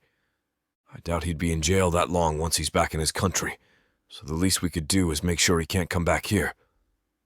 The Mafia may be untouchables in their country, and they may have a lot of connections here too, but I asked from the highest power to make sure he won't be able to touch Myrtle again. Okay, thanks, I say. The president owes you for saving his daughter years ago. Just call us when you need anything. My friend hangs up before I can say anything back. I shake my head, chuckling to myself. He still hasn't changed. Always direct to the point, then he's out. Inside the cabin, Myrtle is busy making herself a sandwich. She offers some as she sees me. "You're still hungry after all we ate at the party?" I ask. She never fails to amaze me. "It's called after-party hunger," she says, biting on her sandwich. Never heard of it. "Well, I just made it up." We laugh and head to the living room. We turn on the TV and she flips through the channels looking for something interesting. I gather my thoughts. How would I tell her everything? "So," I start, "about Ivano." She freezes and slowly turns to face me. I can see the fear in her eyes. I hate that the mere mention of his name is enough to put so much fear in her. "Is he here?" she whispers, voice shaking. No, he's gone." She looks at me with confusion, so I tell her about the call earlier, about how Ivano is now out of the country and heading to jail. I didn't tell her that he might get himself freed in Italy, though. I don't want her to keep living in fear. I tell her how he can no longer set foot in this country. He can never come back. He can't scare her anymore. He's gone. Myrtle just stares at me, wide-eyed and unable to process everything I just said. "Is he really gone?" I nod my head. Just then her phone rings and it startles her. "It's Andrea," Myrtle tells me after checking. She excuses herself and heads to the kitchen. I try to focus my attention on the TV. I don't want to eavesdrop on her. I know I should be happy about this. Myrtle is finally safe and free, and she can have her life back. She no longer has to keep hiding. It's fine, I tell myself, ignoring the sinking feeling in my chest that she has to go back to her life soon. Yeah, it's fine. Chapter 15. Myrtle. It's like reading through a children's storybook. This is the part where the heroine gets her happy ending, where everything is resolved, the bad guy is vanquished, and all is well in the world. Myrtle, are you listening? Andrea says from the other line. I can't believe what she just said. Ivano is really getting deported. He's going to jail and he won't be able to come near me anymore. Huh? Yeah, I'm listening, I answer. It's all over the news, babe, she shouts. They showed him walking into the airport with hands cuffed. I let Andrea ramble on, recalling everything she saw in the news. I could barely process anything she's saying. All I know is that Ivano is gone. I'm finally safe. I think back to everything that happened since I met him, how it was all casual in Europe. Then it turned into fear and paranoia. Then finally, with Justin, it became happiness and peace. I can't believe Justin made it all happen, Andrea goes on. Wait, what? The mention of Justin's name has suddenly pulled me from my thoughts. Well, yeah. If it weren't for Justin, Ivano wouldn't be deported. Or at least it wouldn't be this soon. What? I'm confused. What does Justin have to do with Ivano? Oh, well, I hear the hesitation in Andrea's short silence. She takes a deep breath before continuing. I'm not sure Justin wants you to know, but from what I've gathered, he pulled some strings and got the ball rolling to get Ivano arrested. He what? Somehow I can't seem to understand her. Myrtle, you know my cousin has a past, right? He had a whole different life, and it's nothing like his life now. He knew, and still knows, many people who, with just a snap of their fingers, can make big things happen. Like having someone investigated and deported. Oh, is all I could say. I don't know how to react to this. Not only has Justin been protecting me for these past few days, but he also got me my freedom back. I owe him so much. Andrea starts to tell me about everything that happened while I was gone. She starts talking about plans and what to do now that I can come back to the city. I quit my job because of Ivano, but I'm sure they'd take me back if I ask. They were really sad to let me go. Andrea is happy now that I can come back home, but for some reason I don't feel the same. What's wrong with me? This is great news. I'm finally free again. I think about my life in the city. I always loved being independent, living my own life, and having my own apartment and a job that I like. I've gotten used to my life here, where it's simple and quiet and peaceful.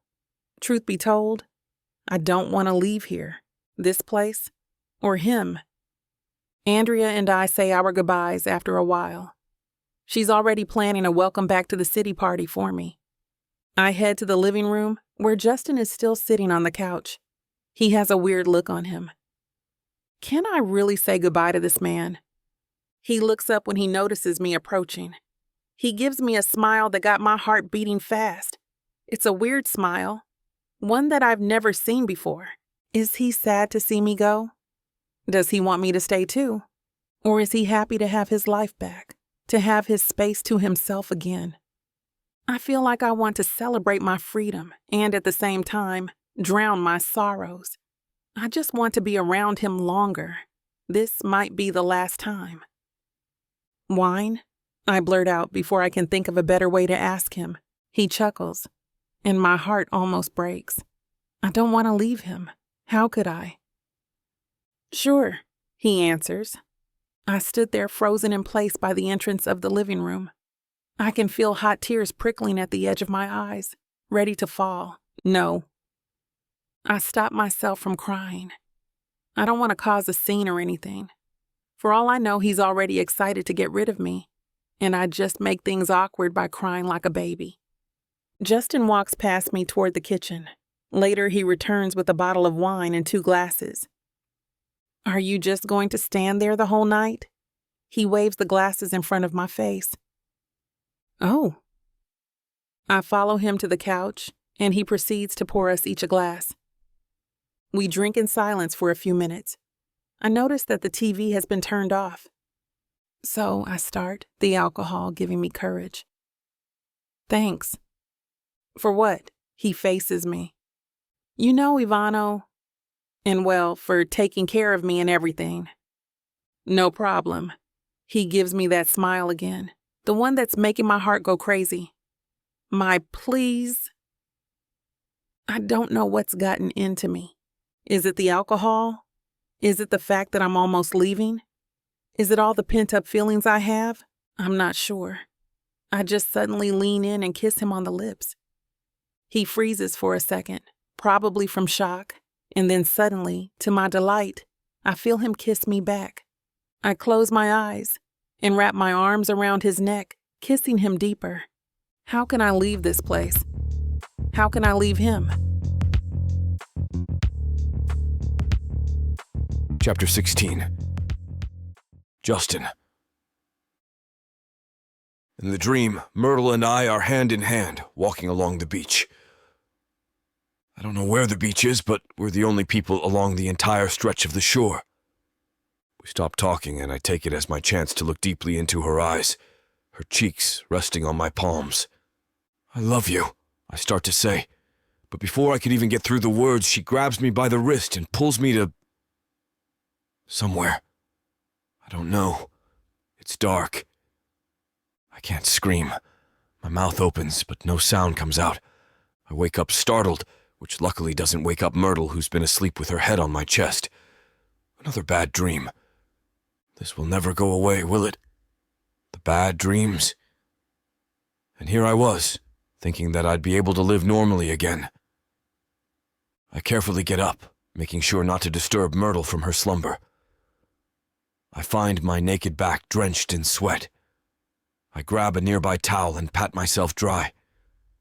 But it doesn't take much of a noise until Myrtle stirs in her sleep. I hear her let out slight moans. "What are you doing?"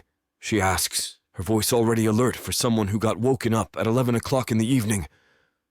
"Nothing, I stop to think of a good excuse. I got thirsty." I climb back into bed with her, and she immediately wraps her arms around me. I brush her hair away from her cheeks as she lies on my sweaty chest. "Are you going back to sleep?" she asks, when she turns her head to look at me.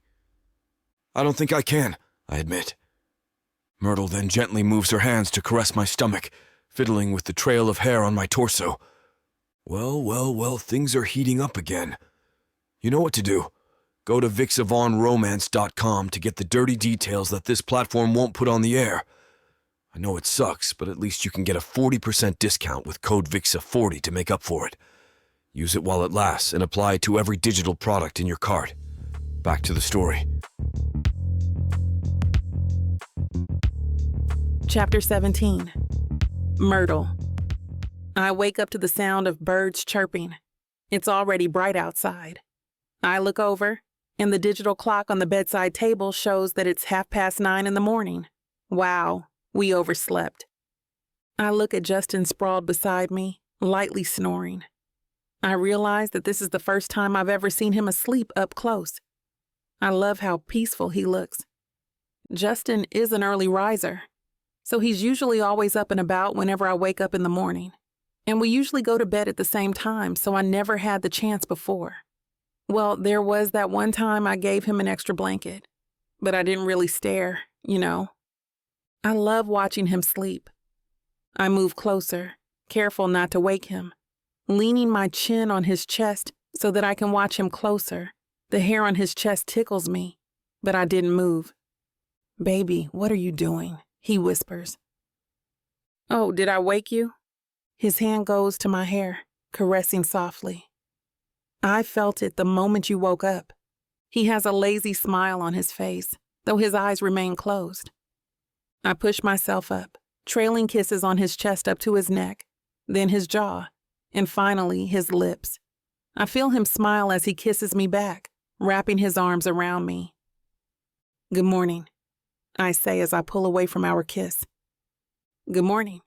He finally opens his eyes, and I can see my face reflected in them. Ugh, I look awful. I need to take a shower. No, stay with me. He holds onto me tighter as I struggle to push myself off of him. We lay there for a few more minutes until I feel his hold loosen. Then I jump off and run to the shower, leaving him chuckling to himself. I stand under the warm water, recalling everything that happened last night. It's like a dream, a wonderful dream. I feel a cool breeze hit my skin as Justin enters the bathroom. I feel his arms wrap around me from behind. His warmth, mixed with the water, sips into my skin. He takes the bath sponge from me and starts scrubbing my back, then my neck. Then he gets on his knees as he moves down to my butt cheeks, to my thighs, then to my feet. I place my hand on the wall for support, already feeling my knees getting weaker from his touch. I hate to burst your bubble when things are just getting started, but this platform won't allow us to air the steamy content coming up in this chapter. If you want us to keep bringing you free audiobooks, we have to abide by their rules. Luckily for you, the unabridged version of every Vixa audiobook is available at VixaVonRomance.com.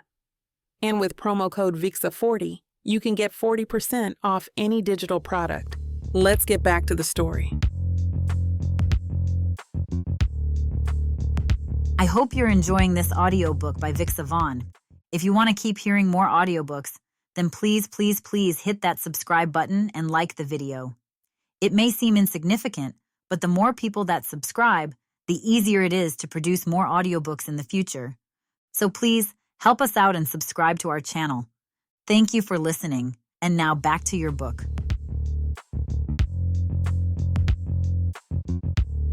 Chapter 18. Justin. I'm born again, and Myrtle is my goddess. The way her body fits perfectly into mine is ecstatic. I can still feel the warmth all over me, and I'm craving for more. It's like she woke some kind of hunger in me, a desire that I've never felt before. She's so beautiful, body and soul. I pour coffee into our mugs and stop for a moment. I'm out of my mind, and there's a big knot in my stomach. Suddenly my heart drops, and I shake my head. Was it right that we had sex? I'm supposed to protect her from Ivano, not get high in her sexiness and marvel. She's here with me because she needed my help. I want to tell Myrtle to stay. I don't want her to go now. I don't want to be just some protector anymore. But we're not together, and having a real relationship isn't part of the plan. Having sex doesn't mean we're committed to each other. She's my cousin's best friend, for heaven's sake. Damn it, Justin, I think to myself, punching the counter just enough to feel pain. You shouldn't have crossed the line. Myrtle comes out of the room, and I quickly pick up the cups of coffee. Now I don't know what to say anymore. I can't even look her in the eye. She's quiet, and I manage to glance at her. It seems like she's avoiding my eyes, too. My stomach churns. She's probably disgusted with me now. I remember her saying she feels safe with me, but I blew everything up. We were just getting comfortable with each other, and now it's even more awkward than the first night. I'm dying to know what she's thinking. She pulls her chair and sits down. I place her cup in front of her, and she murmurs, "Thanks." I take a seat and clear my throat. I'm trembling, and my heart is racing. I shouldn't be thinking about how good it felt to hold her and kiss every inch of her. I wish she would say something, just like how she initiated our first conversations. She's wearing a hand-knit navy blue sweater with one shoulder showing.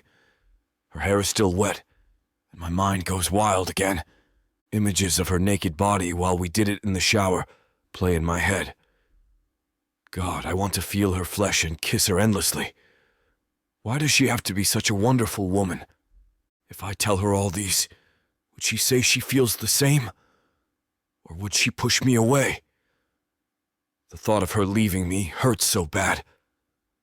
I feel a lump on my throat, and I'm about to burst. I'm drowning in admiration and fear, and I wish I know what to do. I think I'm falling. Do you... Myrtle stutters. She stares at her coffee, and I notice her shaking a little. Do you have something you want to say? The lump grows bigger and I can't breathe. I have a lot to say, but I don't know if I should or if I could. It's like I'm standing on the edge, and with one wrong move, I'd be crashing into pieces. I grip my cup and clench my jaw. Say something, you idiot. But nothing comes up. It's like my thoughts are racing, but they're all just loud murmurs. I can't get a hold of myself. Finally, I muster the strength to look at Myrtle. I feel a sharp pain in my chest when I see her eyes, teary and hurt. She looks like she's about to cry, but she's fighting it with anger. I was right, she says. She snickers and brushes her hair behind her ears. I shouldn't have expected anything. Myrtle pushes back her chair and she marches back to the room. I run after her, calling her name, but she doesn't stop. I walk into the room and see her grabbing her bags. What do you mean? I ask her, genuinely confused and panicking. What are you doing? She takes her clothes all at once and shoves them into her bag. She's moving fast, like she's in a hurry. I'm leaving! Her words echo in my ears. I freeze, and then I tremble. The lump on my throat drops down to my guts. I can't even remember how I lived by myself anymore. It's like I only started living when Myrtle stepped into my home. I haven't felt like I had a purpose in life until she came.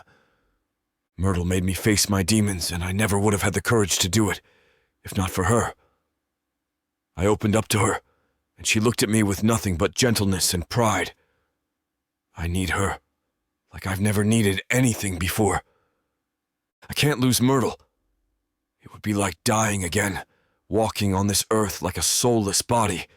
I can't ever lose her. She zips her bag, but I grab her arm. She looks at me, surprised and terrified.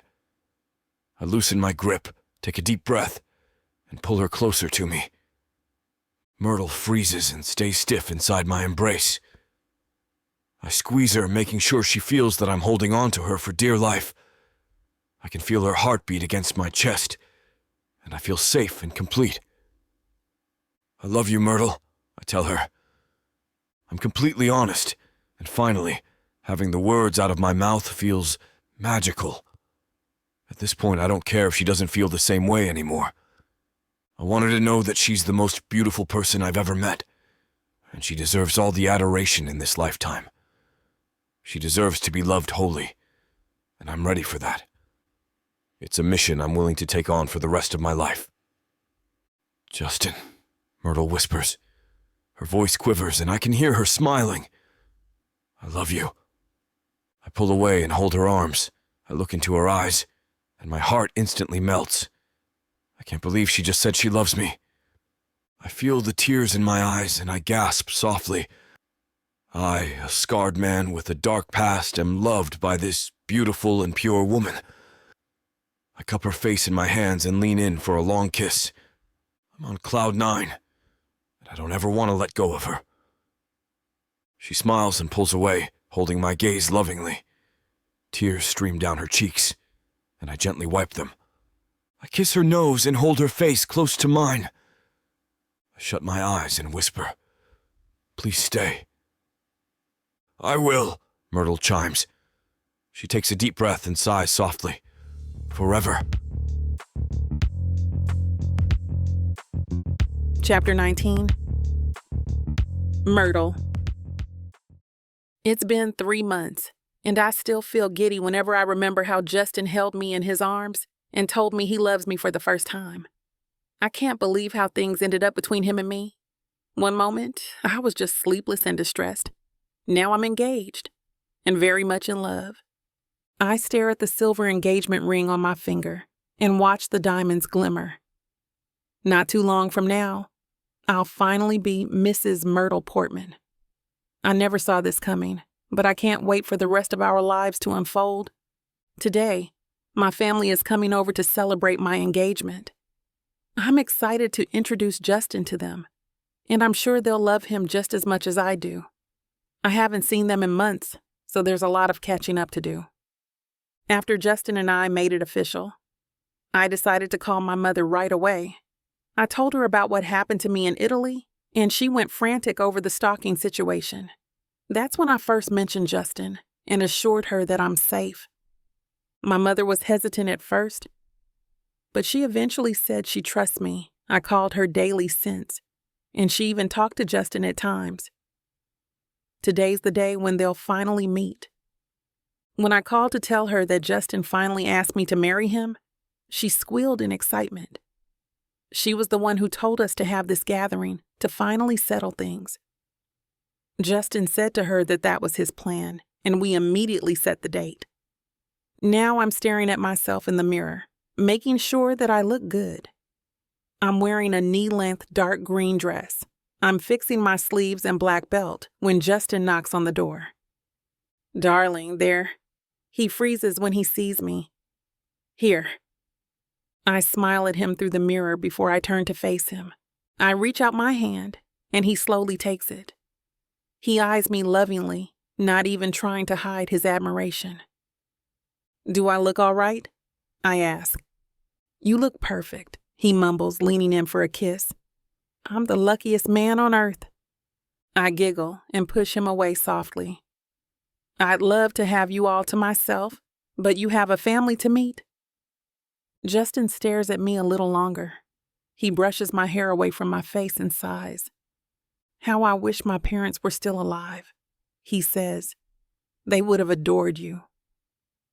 "I'm sure they're happy right now," I tell him, touching his cheeks gently. "And I promise them that I'll take care of you forever." He smiles and kisses me one more time. He holds my hands and asks me if I'm ready. I nod, and then we go out to welcome my family together. We stand close to each other outside the house, and I dash to hold my mother in my arms. It's unfortunate that Dad couldn't come, even though he wanted to, but my aunt and uncle are here. They walk behind my mom with big smiles on their faces, waving at Justin from a distance. Justin walks to us, and my mother squeezes his face like they've known each other for a long time. "Finally," my mother cheers. She hugs him, and Justin chuckles. "My dearest son." "Myrtle looks so much like you," Justin tells her. "Now I know where she got her charms from." My mother winks and punches his arm softly. "Of course. And you should have seen my husband, too. You'll see that Myrtle also got her good taste in men from me." I roll my eyes and laugh.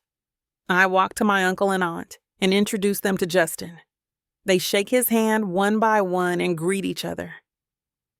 Justin leads us inside, and I sit with them in the living room. It's so good to see my family all happy and healthy. It's true, I look like my mother, and my heart breaks a little when I realize that my uncle and aunt look a little older now.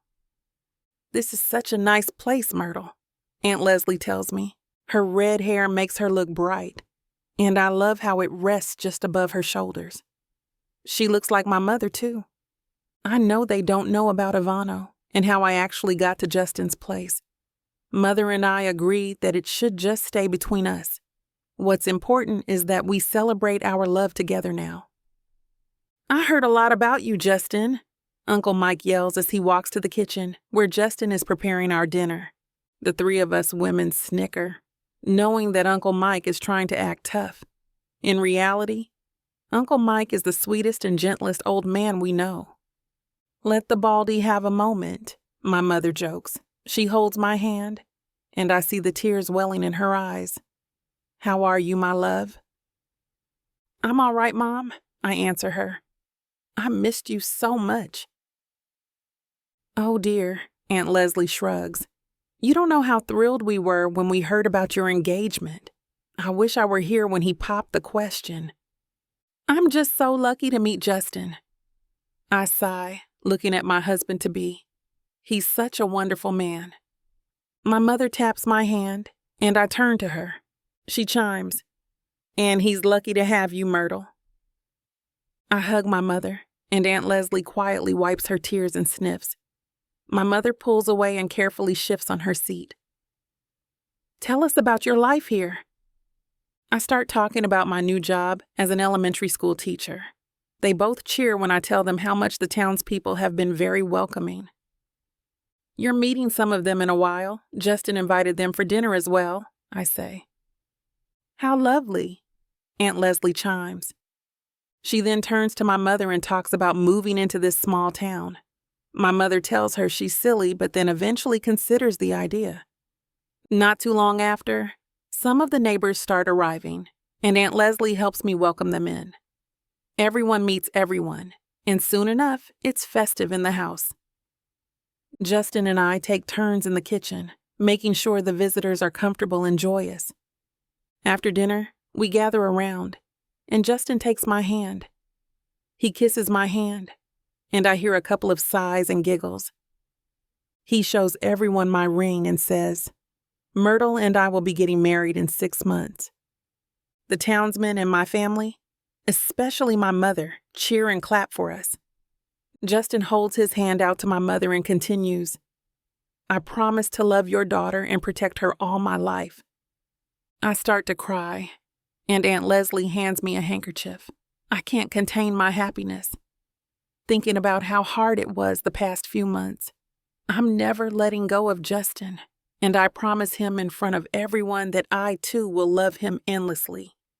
This has got to be the happiest I've ever been. The past no longer matters, and the future will only be about love, trust, and joy. Everyone carries on with their camaraderie, and Justin turns to face me. Hey, he whispers. He brushes his thumb against my cheek and then mouths, and I love you. I zone out from the hustle and bustle around us. I give Justin a little smile and I hold his gaze. Right now, my heart is full, and all I can tell him is, I love you. Chapter 20. Justin. 2 weeks! Myrtle screams as she jumps in bed beside me. We're getting married in 2 weeks! How are you feeling? I ask, already knowing the answer. I'm freaking out. Can't you tell? Calm down, love, I tell her as I wrap her in a tight hug. Breathe. She snuggles in my arms, and her hands find their way under my loose shirt. It only takes a look between us, and I already know what's on her mind. Now? I ask. This would help me calm down, she says with a smirk. She climbs on top of me, locking me in between her legs. My wrists are suddenly in her tight grasp above my head. If you want to know where this spicy scene is headed, you won't be able to hear it now due to this platform's guidelines and restrictions. But we want to make it up to you by offering the unabridged version of any Vixa audiobook, including this one, for 40% off. All you need to do is go to VixaVonRomance.com and use code VIXA40 at checkout. Are you enjoying the story so far? Let's get back into it. I feel shivers down my spine for some reason. I don't know. I've never really imagined myself to be that guy who gets nervous on his wedding day. Yes, there were a whole 6 months leading up to this day, and to be honest, I thought that would have been enough, more, even, for me to get the nerves out of my system. Less than a month ago, when we were finalizing the last few details on the ceremony, I thought I just wanted to get this over and done with. I thought all this stress was completely useless, that Myrtle and I should have just gotten eloped somewhere and never went through all of this hassle. Mr. Portman, some girl wearing headphones with a mic over her head calls out as she peers in my hotel room. We're ready for you. She flips through the pages on her clipboard, and once she seems satisfied that everything is going according to plan, she clings on it tightly as if for dear life. I take one last look at myself in the full-length mirror in front of me and follow her outside. She leads me down the hall and to the elevator, which takes us to the back door of the reception hall 5 floors up. If you could just stay here, she orders as she places me near the altar. I've been given an update that the bride is on her way. I look around at the guests. I see my friends a couple of rows back, Myrtle's family just making their way to their seats, and a couple of kids running around while a different guy with the same headphones trying desperately to pull them out of the way. Nick, My best man puts his hand on my shoulder and asks, "You ready?" "Are you ready?" I reply. I don't know why those would be the words to come out of my mouth. "Nerves," I tell myself. He just laughs. "You'll be fine," he says reassuringly. "Don't be so nervous." I smile back at him and turn my eyes to the door where Myrtle will be making her entrance. As soon as the strings start playing their first notes, everyone stands and turns to look at the doorway. Myrtle appears from behind with a gentle breeze blowing on her veil. The walk to the altar feels like forever to me. I can only wonder how she's feeling right now. Nervous like me? I hope for the same exciting reasons as I am. To think that this whole thing started because Andrea was looking to help a friend in need. I thought I was being kind enough to extend a helping hand, but the truth is, I was the lucky one who got saved. Myrtle showed me all that I could be missing in my life. Yes, I was doing fine before. My life was peaceful. I was alone most of the time, and I felt like I had control over myself. But what I didn't realize was that I was also shunning the world out. Forest lines and the life I've made there, they were all great. But Myrtle gave me so much more beyond the tiny town I've come to know as my home. And now as she's walking down the aisle, it's about to be a new chapter of our story together. I try to listen to whatever is being said in front of us, some stuff about loving each other unconditionally, through thick and thin, all that. I already know that stuff, and by God, I would spend my whole life living that way with Myrtle.